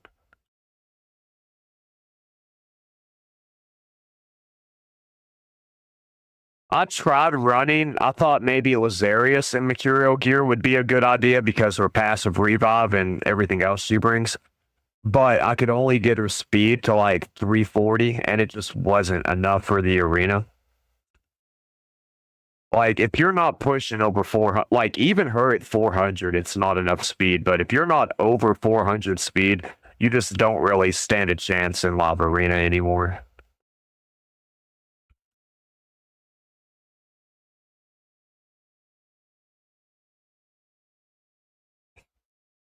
I'm one amulet shy of being able to do the non-piece mercurial on Siegfried, and I'm a ring shy of being able to do it on Raglan. I've seen Scratch and Ash's videos over those two, and it looks pretty insane.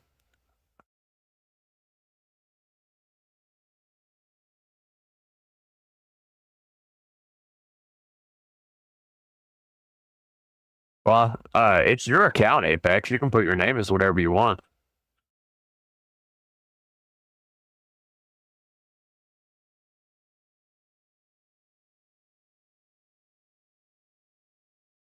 I got to do my Grim Forest after the fight. I believe that was the last one before the arena shut down. Yeah, it's 9:01 and we're still in Lava Arena somehow. We must have just barely skimped by with the skin of our teeth or whatever the expression is.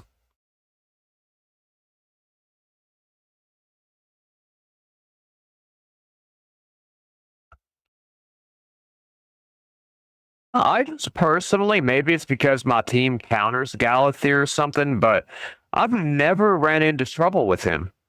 Like, I know he's like one of the best champions in the game, but like he's just never really given me that many problems compared to other champions.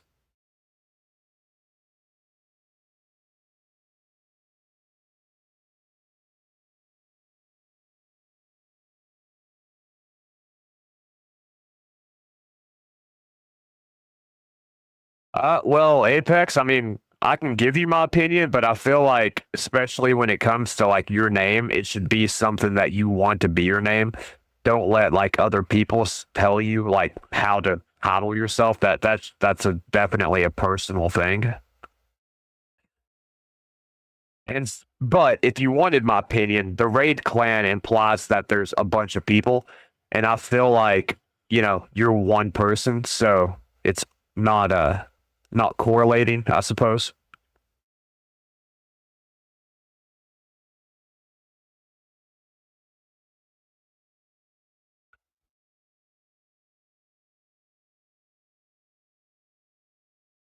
Damn, we're gonna get feared on everybody.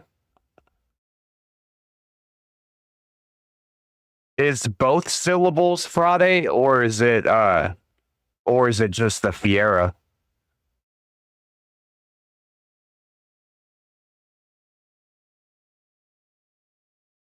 Man, I hate that we're gonna lose our last fight. We've won so many fights tonight. I hate to go out on a loss. Oh well.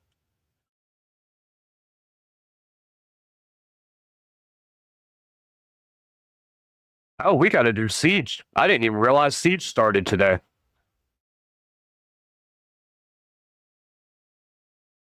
Let's see. Rat King, Empress Fabian. That's a scary team.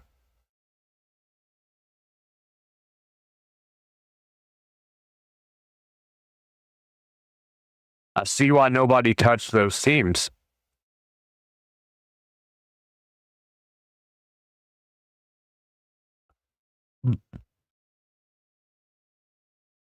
Man, is everybody running Amaris?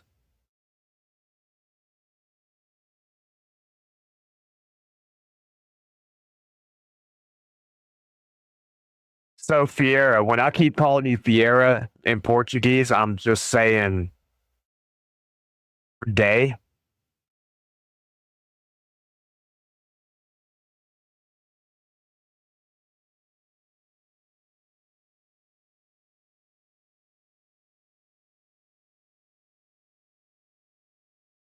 Okay. So Segunda would be like Mun and Farah is just day. Or is Segunda like the number one and you're like first day?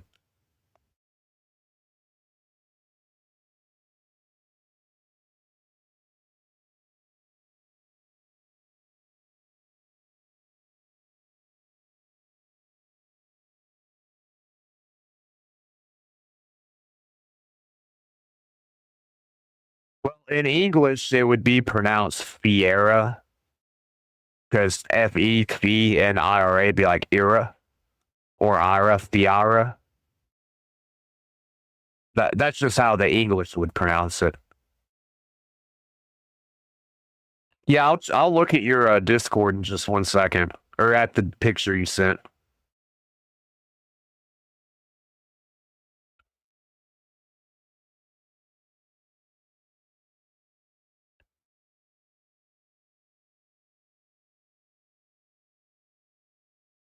What do you think? Should we run the Teox team? And then if they have stone skin, I guess Gizmat can burn the stone skin off. I wish I knew if they had stone skin or not, because if they had stone skin, I'd bring Cometus.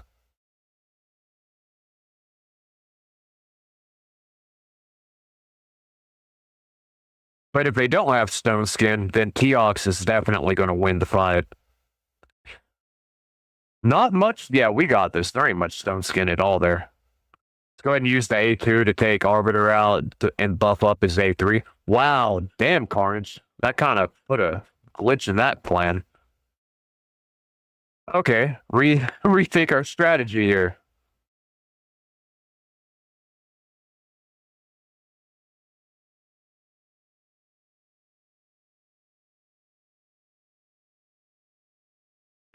Non-people ain't going viral.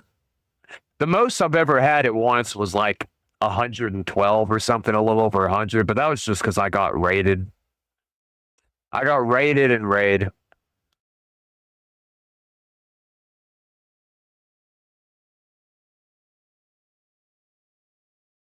Yeah, Carnage is kind of messing me up right now.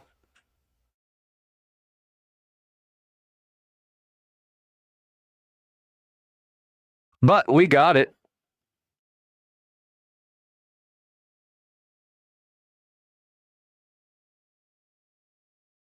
This team here is weak enough we can kind of play around with a random team that we don't get to use a whole lot now. Yeah, it'd be pretty cool to hit 200 subs. I've got the view time and everything else to be like partnered with YouTube if I could get 1,000 subs. Like, or sorry, I've got the view time, the videos, and all of that. I just, if I can get up to 1,000 subs, then I'll be able to partner with YouTube. Not that that would really make any difference, but yeah, that's kind of my goal.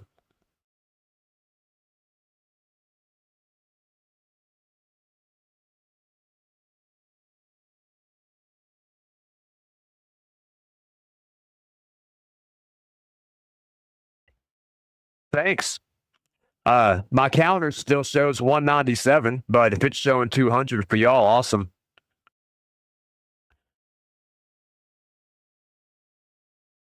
Let's do a Christmas team against these guys. We don't get to use the Christmas team that often.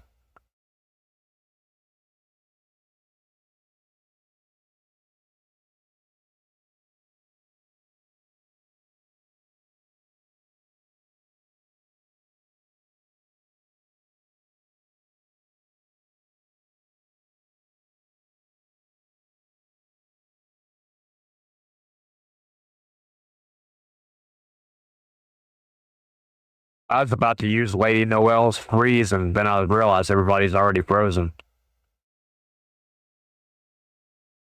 Dude, Sir Nick freaking smacks like way more than I realize. Like, I'm always in shock when I see this hit. Like, yeah, I mean, 90K ain't nothing crazy, but like, I never realized he does damage.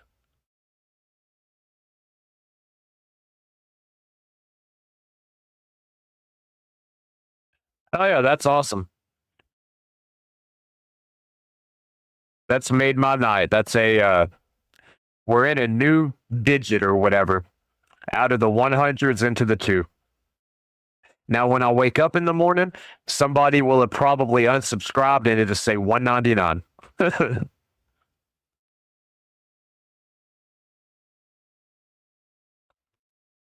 What do we got here? Mezumel, Mikage, Yumiko, and Marisha. If we can outspeed them, it'll be a pretty easy fight. Oh, yeah. I'll check that real quick.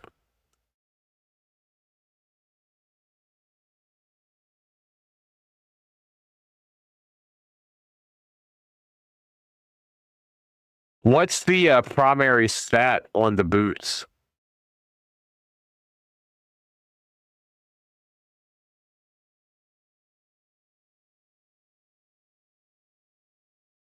I mean, it was definitely a good switch. You got 40 more points of speed, and you also got more accuracy.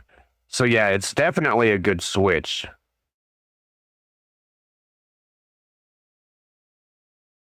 Let's do a demon spawn team. Let me make sure I didn't swap any gear off of Mortu. I'll move his gear around every now and then.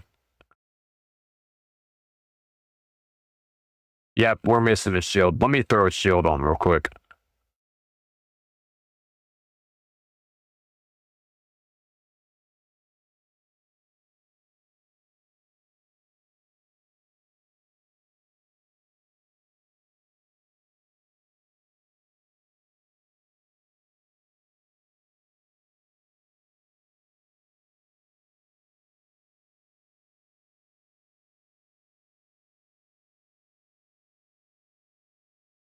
Yeah, we'll run that.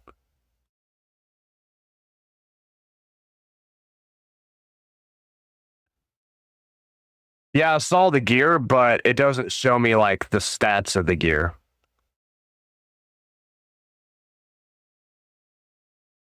Oh, 1 second. I'll look.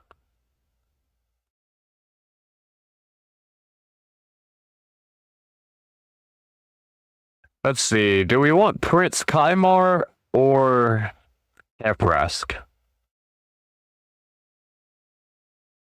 Probably Kaimar. We'll at least stand a chance of stripping the block buffs that Marissa's going to put out. No, we won't, because they're protected.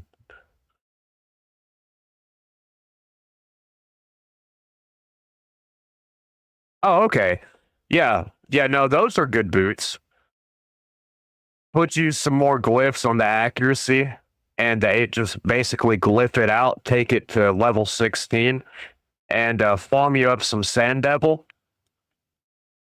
to try to get, hopefully, speed on the, like, Ascension stat. And those would be some really good boots. They're 6-star as well, so yeah, no, those are definitely good boots to work with.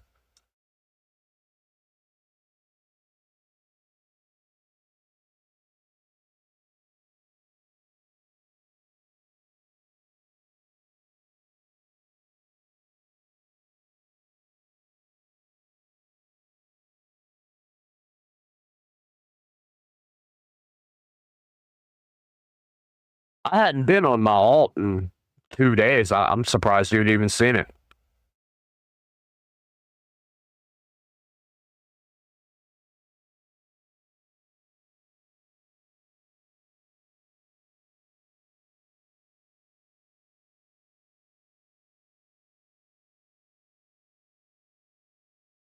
Well, you don't really want HP percentage on Ezio for the boots. You definitely want the speed boots. Yeah, Sexton, I've considered putting protection boots on him. Or not protection boots. I've considered running protection gear on Cernic. Just the only like I've only got one good set non-piece built up, and it's on our bias, which that doesn't mean I don't have a good non-piece set. I just haven't, leveled them up. I need to do it during a gear tournament. I just need to take the time to do it. Man, I wish that lock damage would wear off of Mariska over there. Nothing I do right now really matters because she's just going to revive everybody. Finally.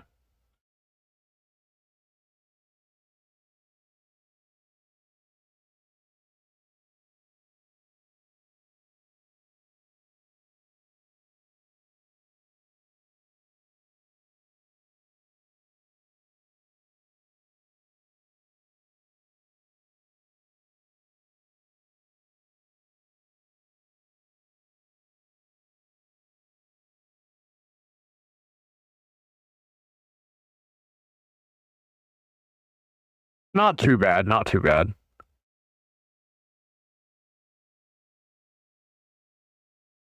A little concerned with this Harima over here.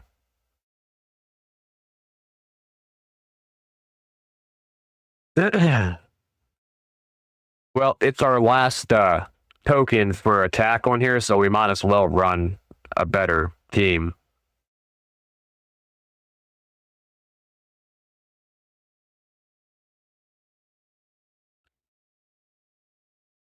I've gotten pretty lucky with triple rolls and I've got a couple of quad roll crit rate gear. So there's quite a few gear pieces or sets that I can run without crit rate gauntlets and just go crit damage gauntlets. That's how I'm able to get 380 crit damage on Trunda.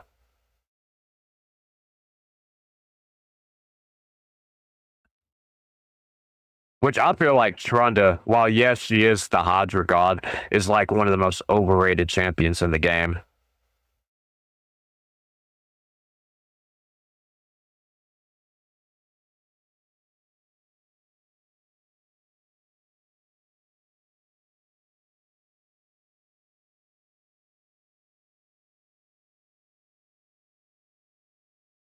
I I would say the game is just where it's a banner and you have to be 6-star ascended to even have access to it. The game is probably just evaluating him at that. You can't really rely on team power in Raid because they value different stats differently.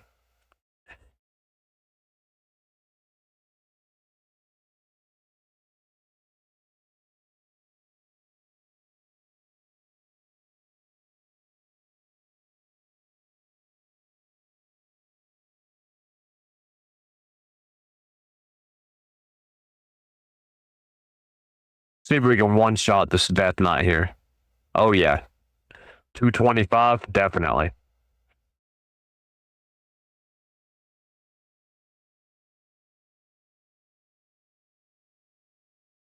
Oh, we never claimed our clan boss today.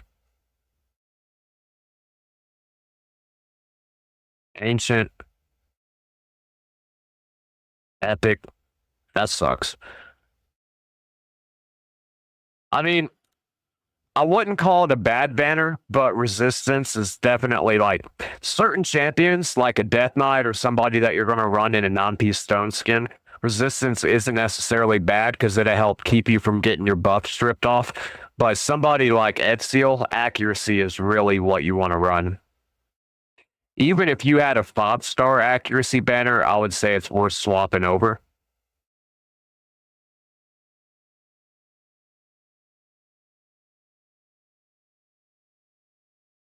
Better Void.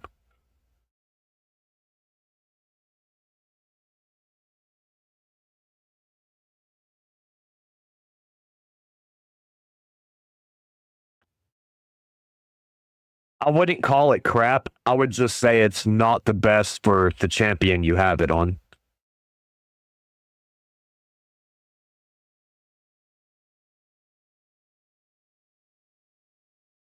Yeah, I would definitely swap out the banner if you had an accuracy banner. Or at your stage in the game, accuracy isn't, you ain't really got to worry about too much. Like, there's not a lot of high accuracy at your rank. So you don't really have to worry about resistance at your rank. That's more of like a very end game thing to worry about.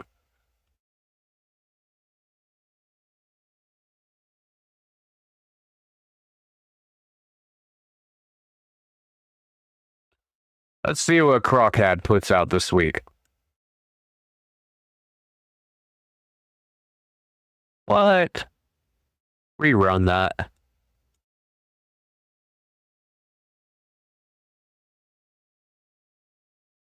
255 mil. Not bad, not bad. Considering there's no Wixwell, no Titus, no shield growth, not really any type of survivability other than Aragaz, his A1. And I guess Estrid's passive heals a little bit. Yeah, I agree. You definitely want the Arachnolixir relic on Ezio as soon as you get it. But take a screenshot of your champion list and send it to me. Let me pull that up and look at it. See what you have to work with.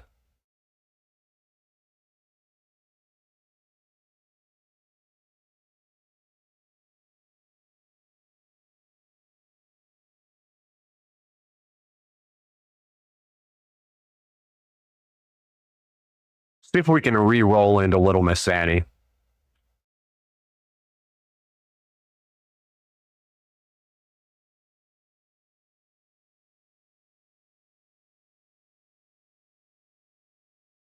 Damn, none of these champions put out hero reduction. I guess we could try it with more too.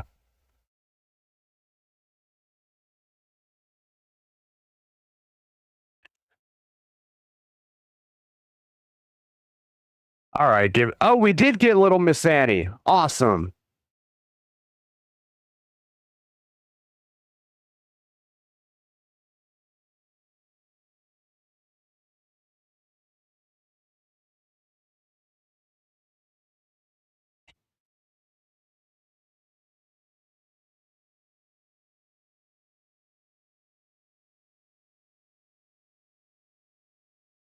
Boom.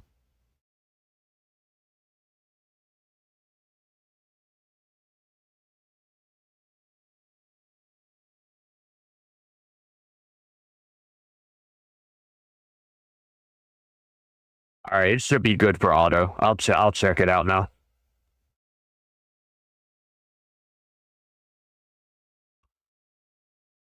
Um, I would make a team out of your Ezio, Maki, Xenomorph, and Basher. Doesn't really matter who's faster on Basher or Ezio, just one of the two. Uh, Xenomorph, go with his Infest, and then you could use Maki's either AoE or single target nuke. And when he knocks out the person under Infest, aim for the highest HP champion on the enemy team, and it'll deal the most damage to the rest of the enemy team.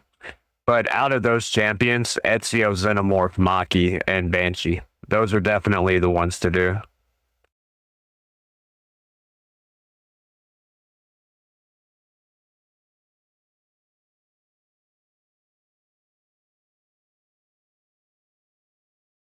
Coldheart is a budget goat for just about any fight.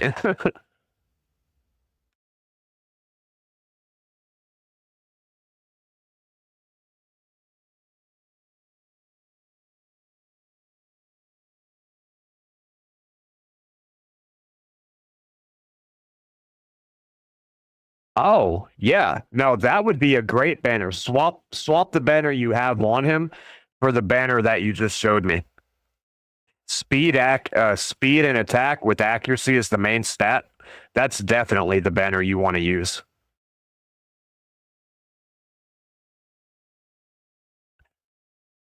Yeah, take it to 12.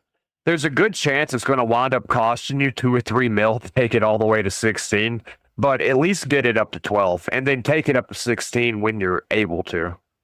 Like as soon as you're able to, but you know, don't go totally in the negative over it.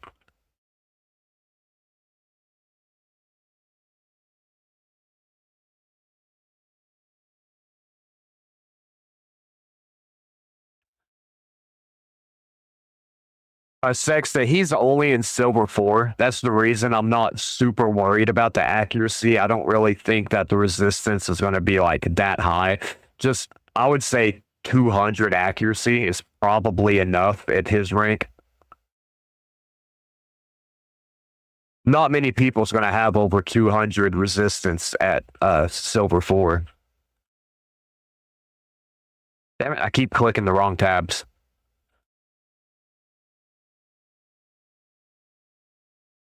Yeah, throw you some glyphs on it and throw that on Ezio. But Sexta is right. Basher, if Ezio can one-shot the team, you don't really need Basher, but Basher is a great lockout champion.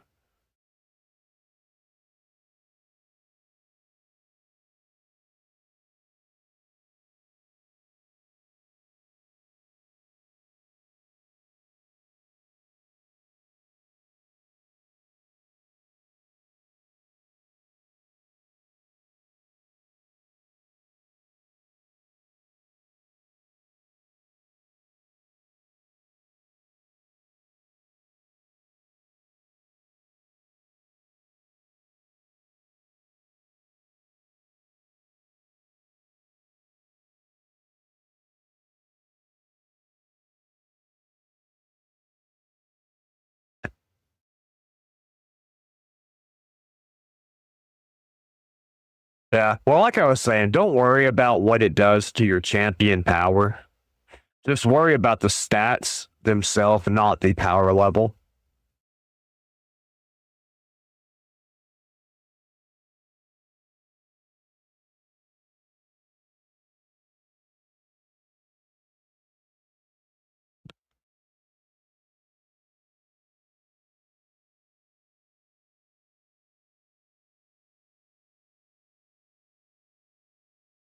Wallmaster Atharion always surprises me at how good he is everywhere in the game. Like, there's really not anywhere in the game that Atharion isn't like an A tier champion at. Probably not S. Hydra, he's an S tier. Outside of that, he's just like high A, but still, he's just so good everywhere in the game.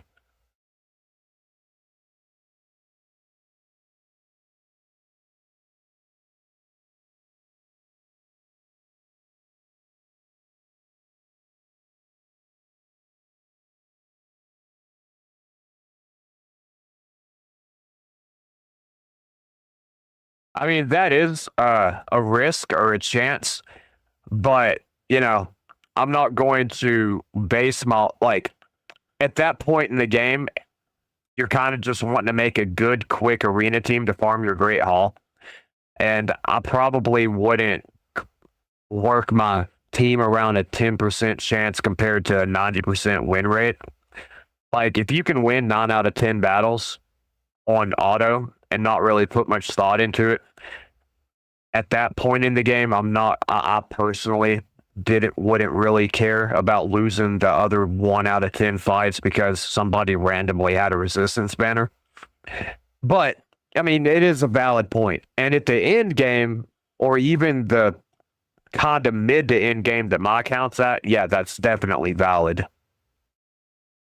But for early game, I just personally myself would not worry about resistance as compared to accuracy. I would say speed, then accuracy, then crit rate, crit damage, and so on and so forth.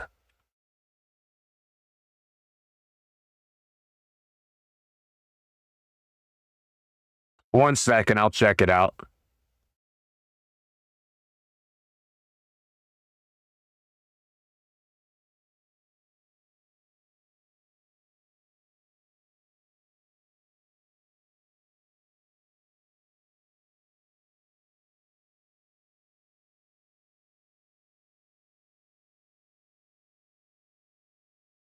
Now that definitely looks better.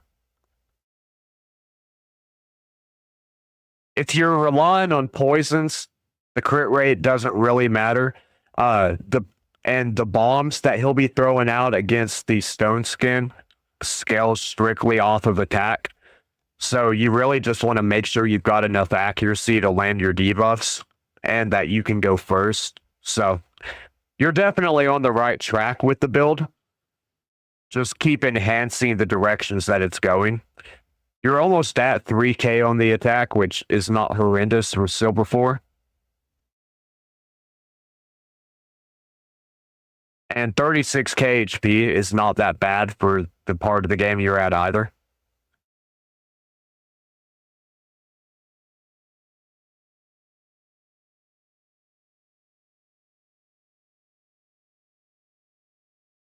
No, my Great Hall's not fully upgraded, but I do have my crit damage and accuracies fully upgraded, and a couple of my HPs and attack and defenses on other ones. So I haven't really touched. I think I got my resistances to like tier 6 and just kind of left them there, and I'm doing that last. But I do have crit damage and accuracy maxed out, and HP on most of them. I think sadly enough, now that Force is the new meta, that's like my least upgraded affinity in the Great Hall, though. The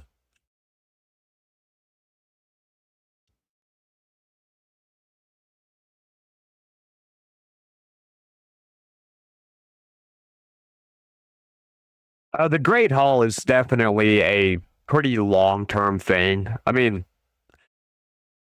you could probably get your first max or get like your crit damage maxed out and accuracy within like 6 to 8 months. But to get it fully maxed out, that's like a 2 year event, if not longer. And that's if you're doing your 10 arena keys every day, maybe even 20.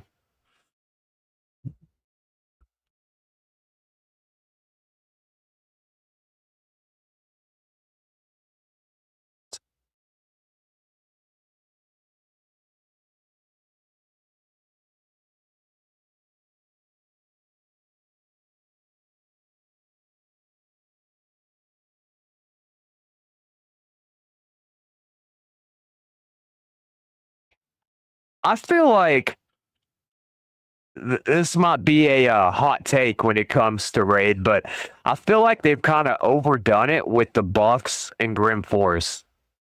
Like after you get like level 10, 15, with all them buff cards that you get every level, your characters are so high that by the end of the Grim Forest, the purple stages are still a challenge. Don't get me wrong. The purple stages are pretty tough, but the normal, and I don't like not normal because it's hard mode. The standard stages on hard mode are just so easy, it seems like.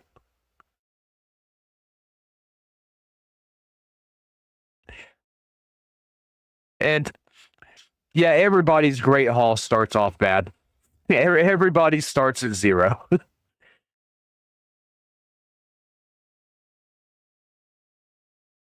I'd say probably in your case, do accuracy first. I would for crit damage first, but since given the champions that you have, I would say focus on accuracy. Because Xenomorph and Ezio both need accuracy, and that's your two. Maki is a decent damage dealer, but he's kind of like a weird damage dealer where he's like if he's booked and can use his skills with the proper cooldowns, he's a pretty tanky damage dealer, but without it, he's pretty squishy. And if you catch him on a turn that he doesn't evade or have like other buffs on, he is very squishy.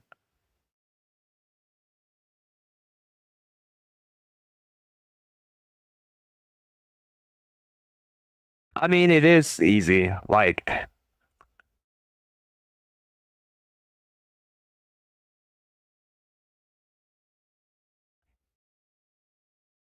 Wallmaster can probably do this by himself. Watch him get wrecked here. But I'm curious. I wonder if he can solo it.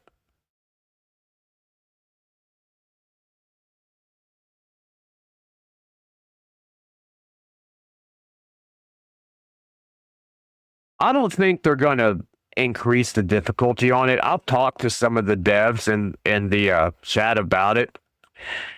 Like I when what's the boss's name here? It's the poison boss. I'll show you something crazy about the poison boss. I think Scratch made a video about it, but I don't know if he figured it out on his own or if he got it if somebody gave him the idea because I definitely had the video out first. And I sent it to the developers. Well, I mentioned it in the Supreme Club, and one of the developers asked me to send them the video. Man, where is that poison boss at?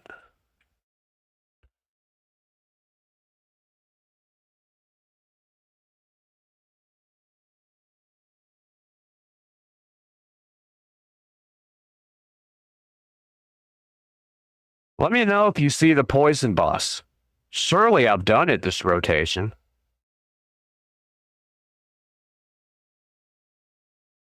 I wish it had like a way that you could just click all the different stages on a list.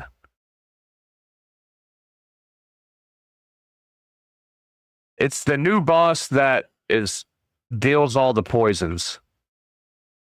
I could have swore I saw him like a day or two ago and just I don't know. Uh let me see if I've still got the video in my documents.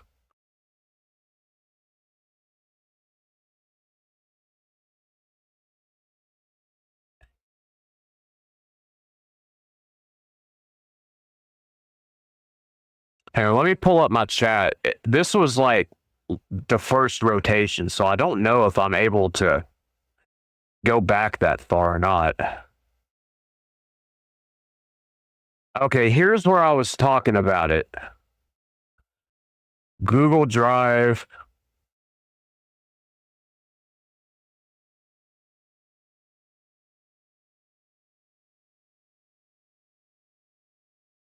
Let me go to my Google Drive because I'll pull up the clip that I sent to the developer about it.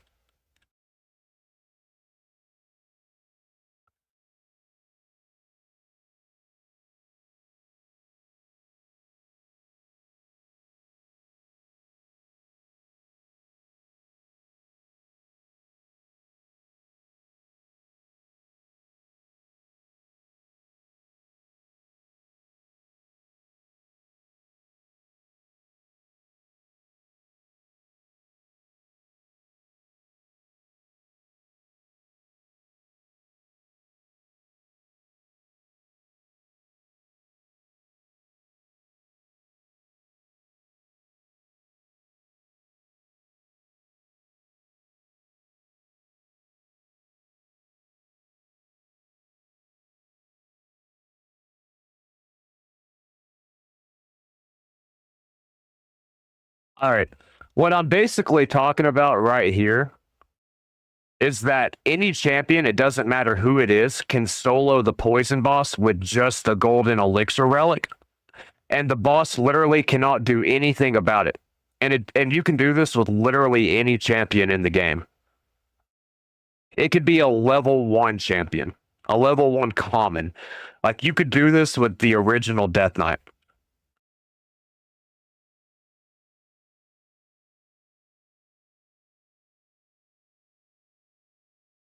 Now, given the fight takes forever, but as you can see, the boss cannot break through the golden elixir. And the reason that that happens is because the golden elixir gives you the 10% bonus health every time you get taken below 50% with no cooldown, and it triggers in between each poison. So instead of it happening all in one chunk, which I figured they would change it to after I explained all that to them,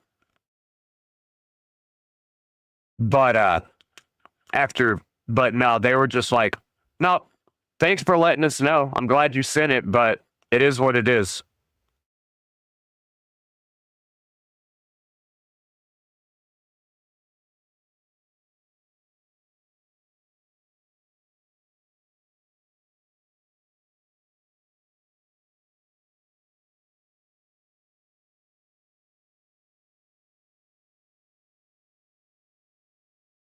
Oh, so you've already seen it? Yeah. I figured that out on like literally day one of the release. I was just like, dude, that's freaking broken. And if they haven't nerfed that, I don't think they're gonna nerf or buff or however you want to word it anything in the Grim Forest, because that's one of the most broken strategies in Raid. And while yeah, they asked me for proof to send them proof of it, they didn't do anything about it or really seem to care that it was in the game. They were just like, thanks for letting us know. Oh, and yeah, Wallmaster did solo that round, I guess. I wonder if Thor is able to solo this round. Probably. He's one of the best nukers in the game, or top 20 anyways.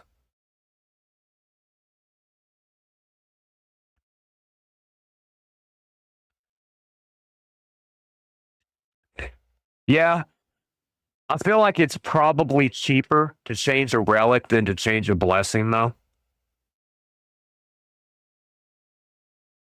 But you could just pick any champion that already has the blessing on them, I guess, and throw the relic on and use it.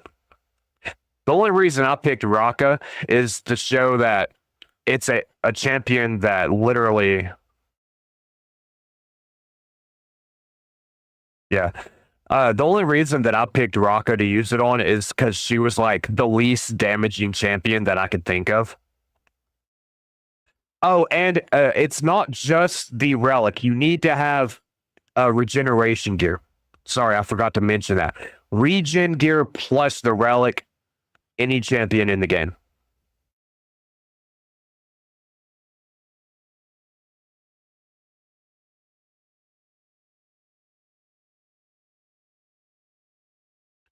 This is pretty crazy, man.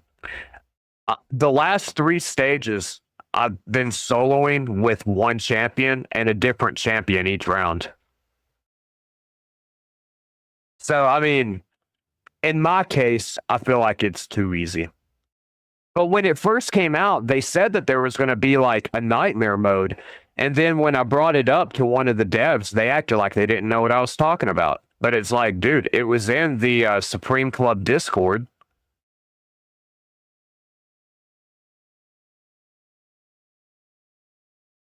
Let's see. Yeah, we got Little Miss Annie. We can run this. What ring is rare? What ring are you talking about, Apex?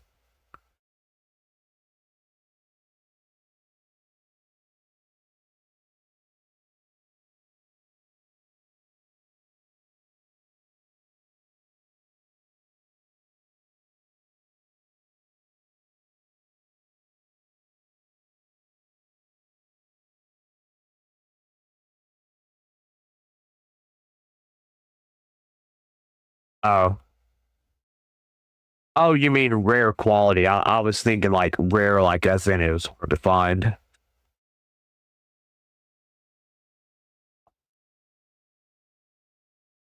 Yeah, you definitely want to just slowly but surely upgrade your gear. Man, why is little Miss Annie attacking the chest instead of the mimic? That was weird.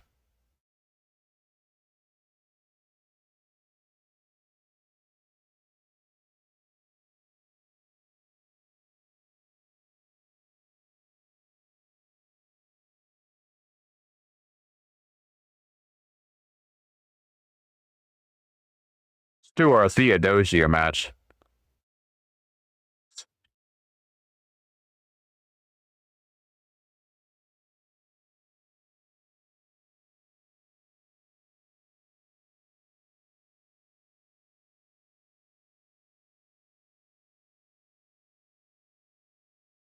Chronophage could be a good set for Maki, just considering how easy it is to farm up 5-star Chronophage right now. And I definitely recommend you farm up a couple of sets of it while it's around. It goes away before you know it, it'll be gone. I I didn't farm up enough pinpoint when it was active, and I regret not farming more of it.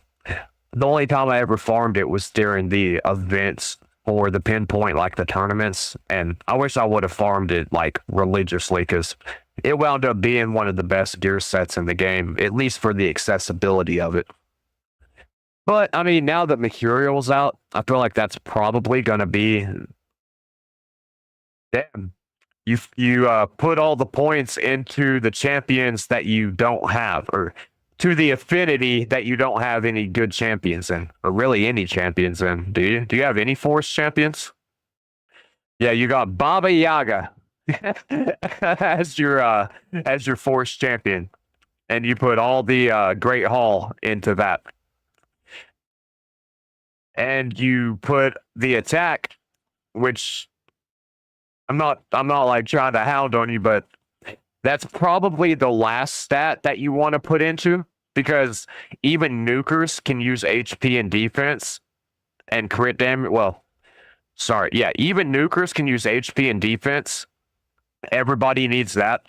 Every support champion needs accuracy, and even you could make that case for resistance. I would say attack is the last one you should do. But luckily, they're only tier ones, and you can do like 7 or 8 arena battles to get enough tokens for a tier one. So, it's not that big of a deal.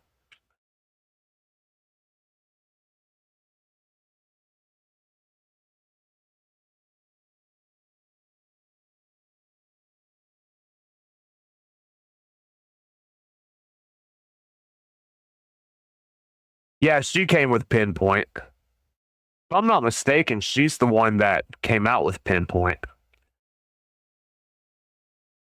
I feel like Queen of Hearts was. I've heard a lot of people say Preva, or was it Preva? That was the last event dungeon that she was just way too hard. But I feel like Queen of Hearts was way harder. Like that's probably the hardest dungeon I've ever seen in Raid was the Queen of Hearts dungeon. They buffed her stats up so high. Like she's not a damage dealer, no, but like the level they had her at, she was a nuker.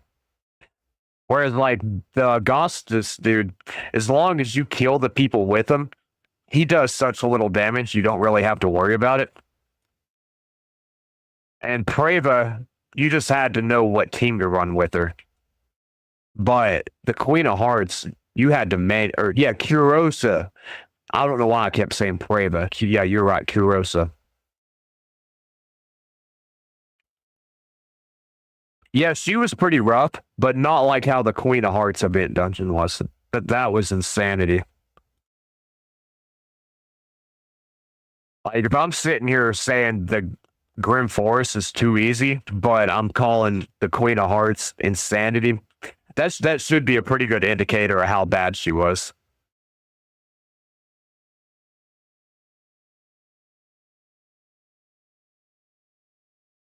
What you doing with Basher? Send me a pic.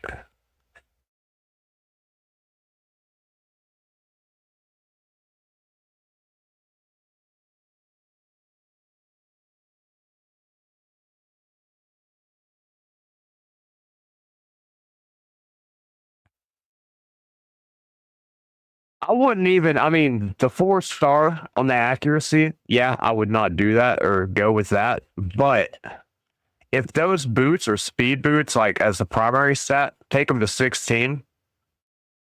Uh, I would swap out the lethal gear for another 2-piece gear set or take out, yeah, I would keep the speed boots if they are speed, and then I would just use perception gear on him. Speed and perception is probably the way you want to go with Basher. But the double roll into speed is not bad. But I will say, if you could get either of your champions up to 200 speed, you would probably go first in the arena until at least like the end of Gold 1 or beginning of Gold 2. And that way you could start getting some gold arena tokens.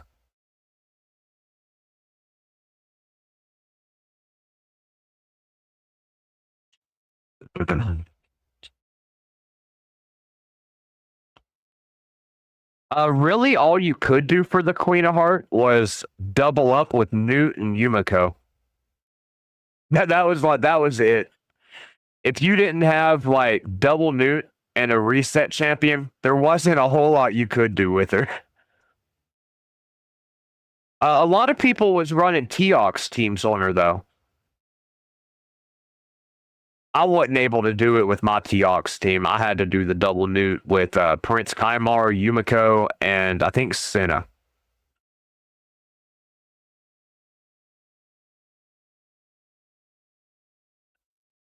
Apex, I'm not necessarily meaning the speed set. I just mean speed as the primary stat on the boots. But yeah, speed and perception is probably what you want on Basher. And Ezio for that matter. Like, is for something to work towards into.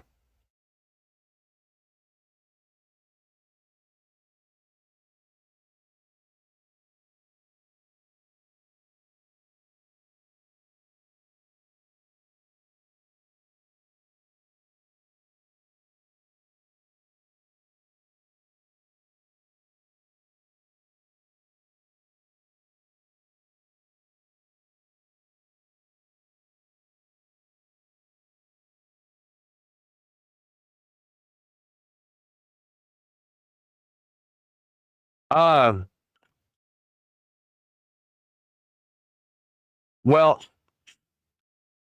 if I'm not mistaken, you could get away with like 270 if you had a like how my Lazarius has plus 25 speed aura. You could get away with like late 200s if you had a good speed aura, but yeah, 300 was like kind of the baseline for it. Yeah.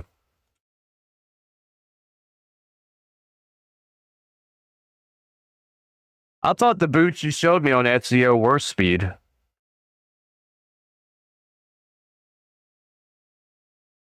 Yeah. No, those boots that you have on Ezio, keep those. Like those are genuinely some pretty good boots. I mean, it's less than ideal that the attack is a flat stat, but it's fine. The speed boots with the speed stat on the perception gear, that's really good. And they're 6 stars, so you can use that all the way into the like mid game very comfortably.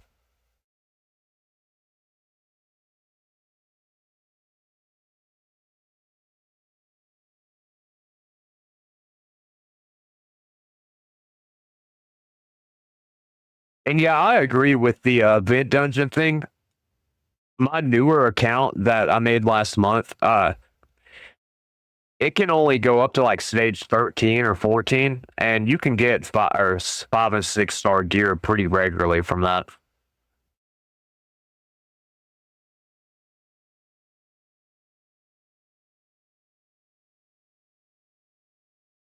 We got any block buffers? Well, we got Lady or Little Miss Anna for, yeah, I think we can run this. We can strip the continuous heals with Lazarius, and we can heal reduce with Little Miss Annie. So this should be pretty simple.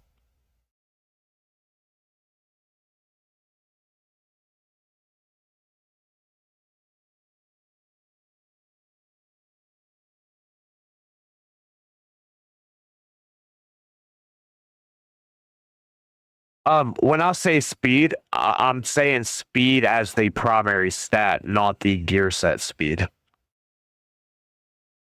Like the speed set's fine. Yeah, it's a great set, but having speed as the primary stat on the boots is way more important than it being a speed set boot. You'll get way more speed from the primary stat than you will just a speed set that has a random other stat.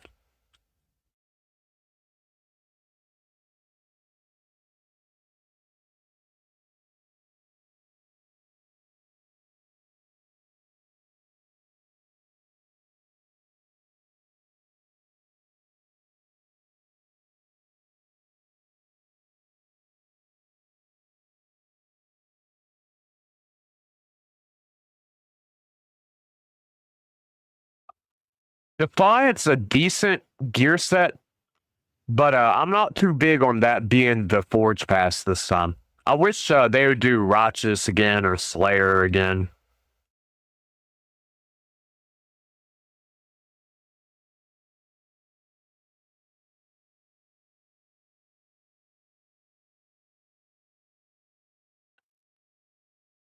I do think I'm going to hold off opening any shards until they do their anniversary event. So I think I'm just going to try to save all my shards for the next month, month and a half. How did we get a master seal on her? I guess the wand of submission, I suppose.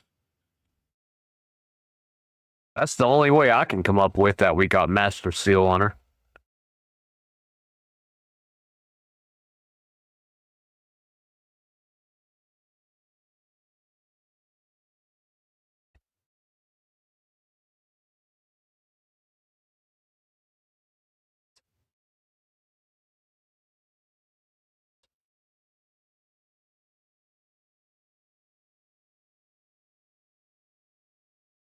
Nice.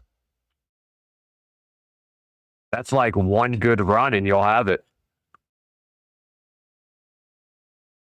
I do like how cheap this fusion is, though. No, I don't have deflection on anybody, but maybe the wand is maybe Master Seal counts as a crowd control in the algorithm or something, because I do have wand of submission on two of these champions. I assume that that's what happened. I'm not running deflection on any of them though.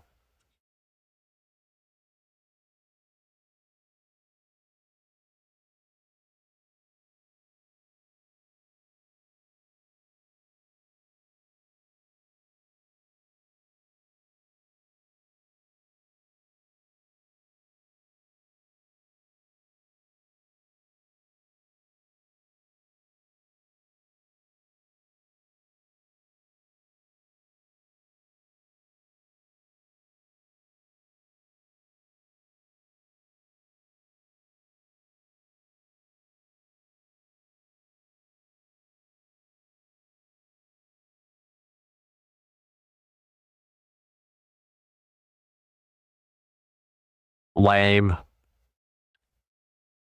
The worst top soul for the worst champion.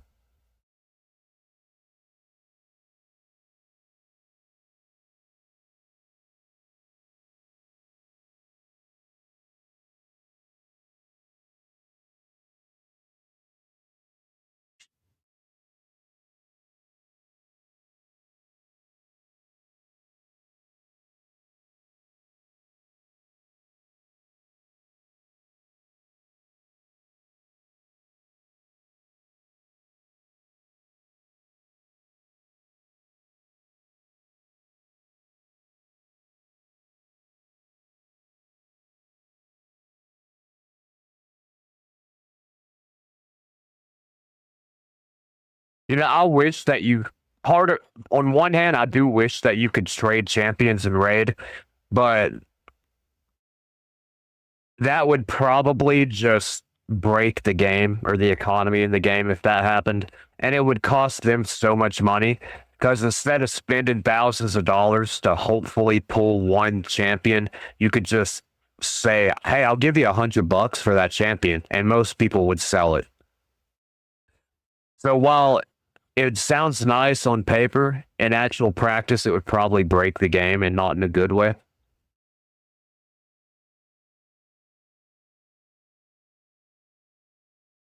Do I think what would be nice? Trading or re-gearing the gear?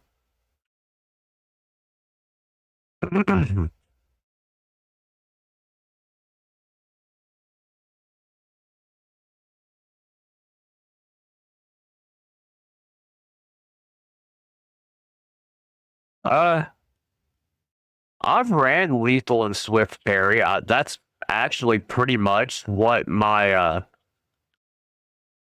like. It depends on what they change the stats into, but a champion like Ninja or Hundig or just like your standard damage dealer nukers, Swift Parry would be. I use Swift Parry on my Ninja and multiple other champions. I really like the Swift Parry gear set as is. And Lethal would be pretty awesome to be able to put 4 pieces of that and then Swift Parry as the accessories.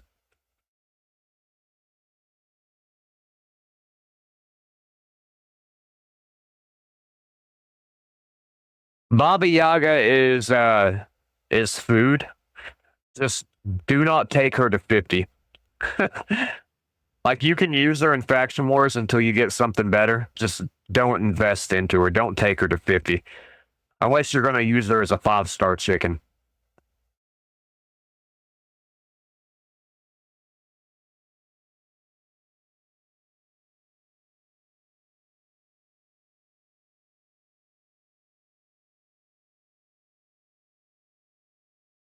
Yeah, I still can't believe you got rid of Kale.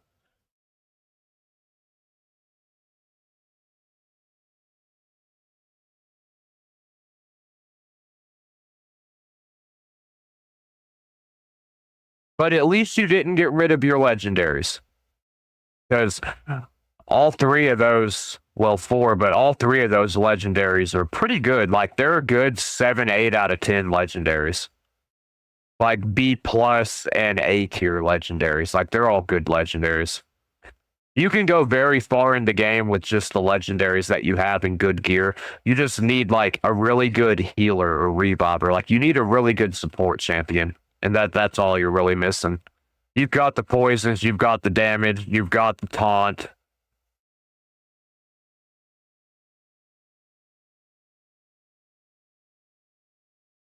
Yeah, I agree with Sexta there. You should try to pull like an apothecary out of some mystery shards.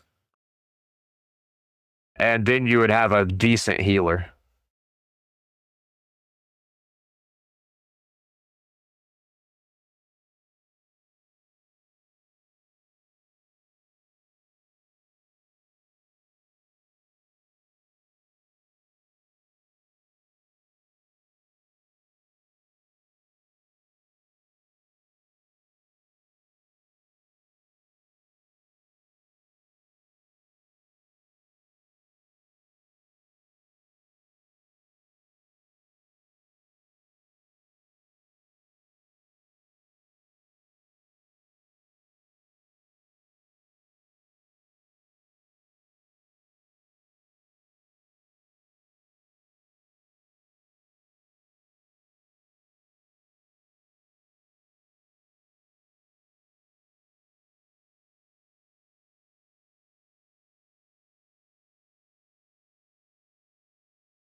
Well, once you get into like the stage 16 and up on the dungeons, you'll get like 4 and 5 mystery shards at a time, and you'll really start accruing them.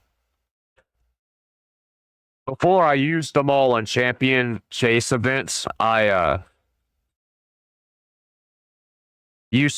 had like almost 12,000 of them.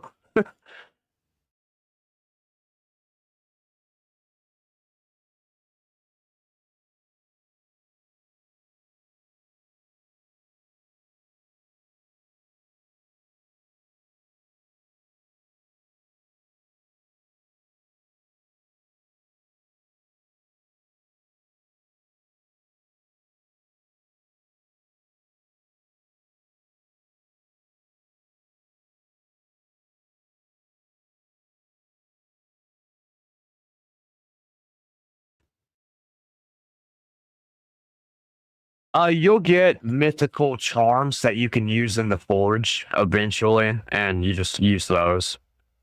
I've got over 1,000 of them, of the mythical charms. That they accrue pretty quick once you get to a certain point.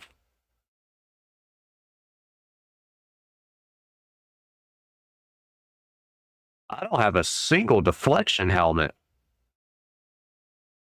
That's crazy.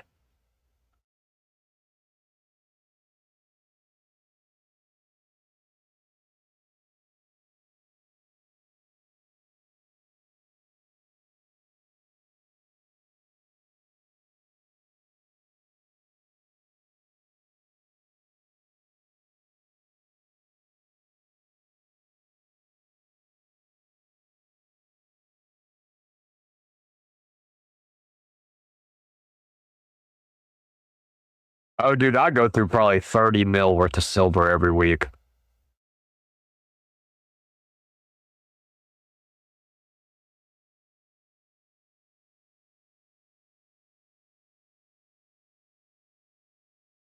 Just to do like one gear enhancement event, it's like 20 mil minimum.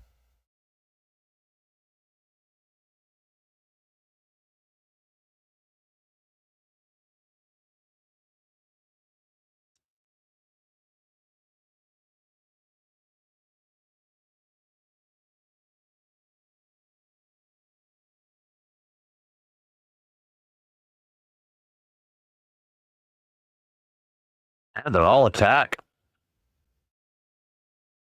There we go. There's a kind of a tanky one.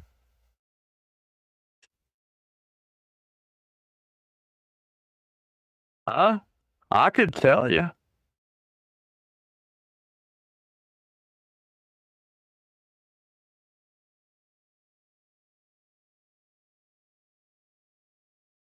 My accessories are 180 mil, and my gear is 144 mil. So what's that? 324 mil?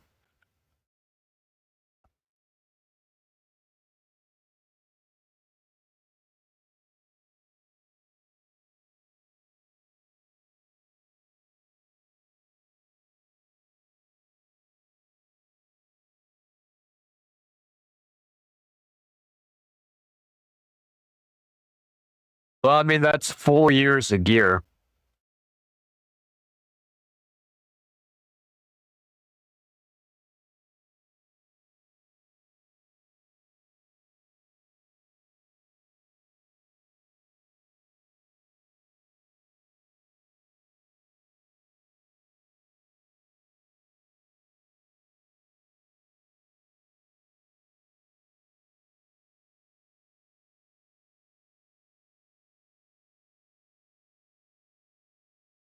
Yeah, I made this count in like 2021 or 2022.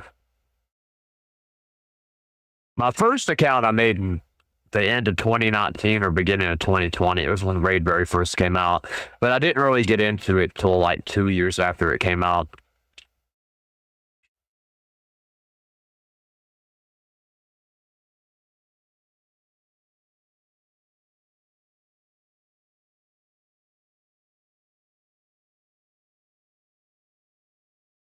It's not a very good build, but we just need it for Cursed City.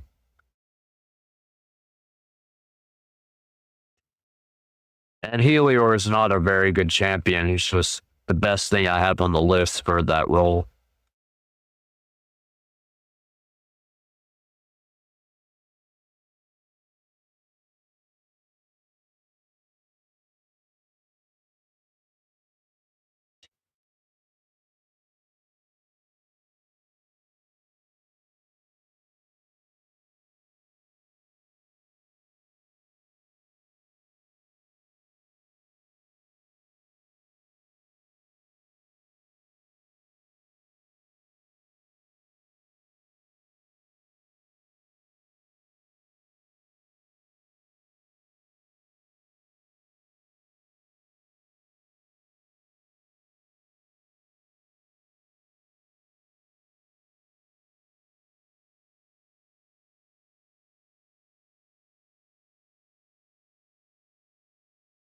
I don't know if this team is going to work on this stage or not.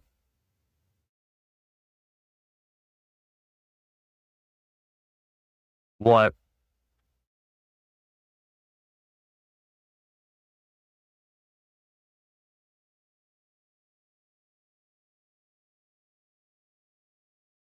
I don't know if he's there or not.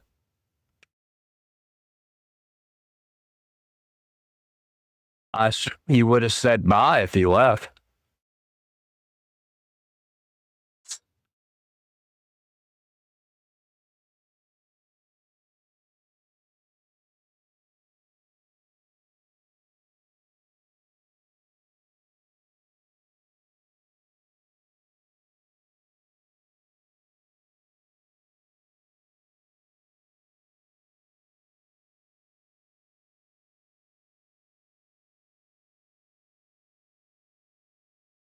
I don't know. It's cool either way.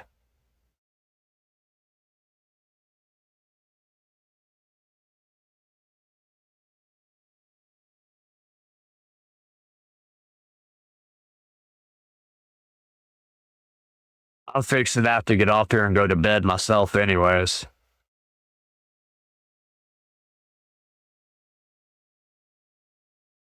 Yeah, I'm probably going to go to bed after this fight here. I got to be up for work in the morning.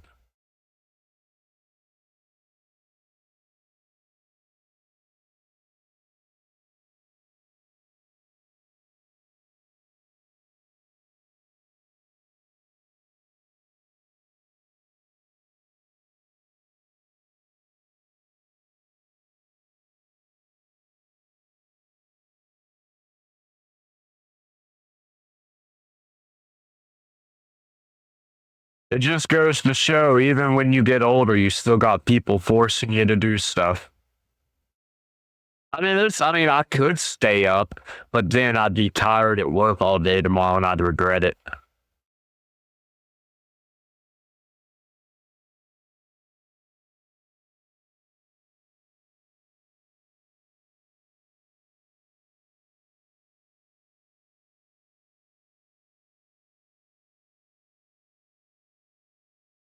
Yeah, I appreciate it, man. Like I always say, I'll be back on tomorrow. This is kind of a daily thing for me.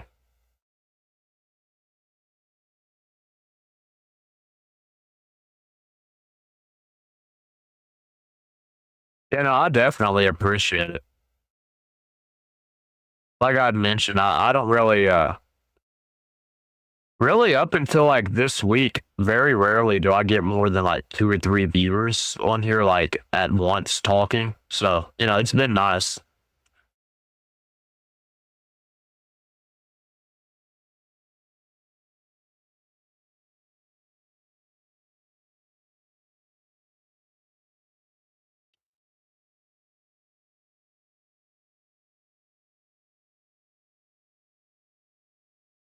Yeah, it's the same. It's nice having someone to talk to while you play the game, like about the game. I don't really know anybody, like nobody here at my work or anything plays Raid, so that's the main reason I got into stream and Discord and stuff to begin with, was just to have people to talk about games with. But I'm gonna up all here and go to bed, man. You have a good night.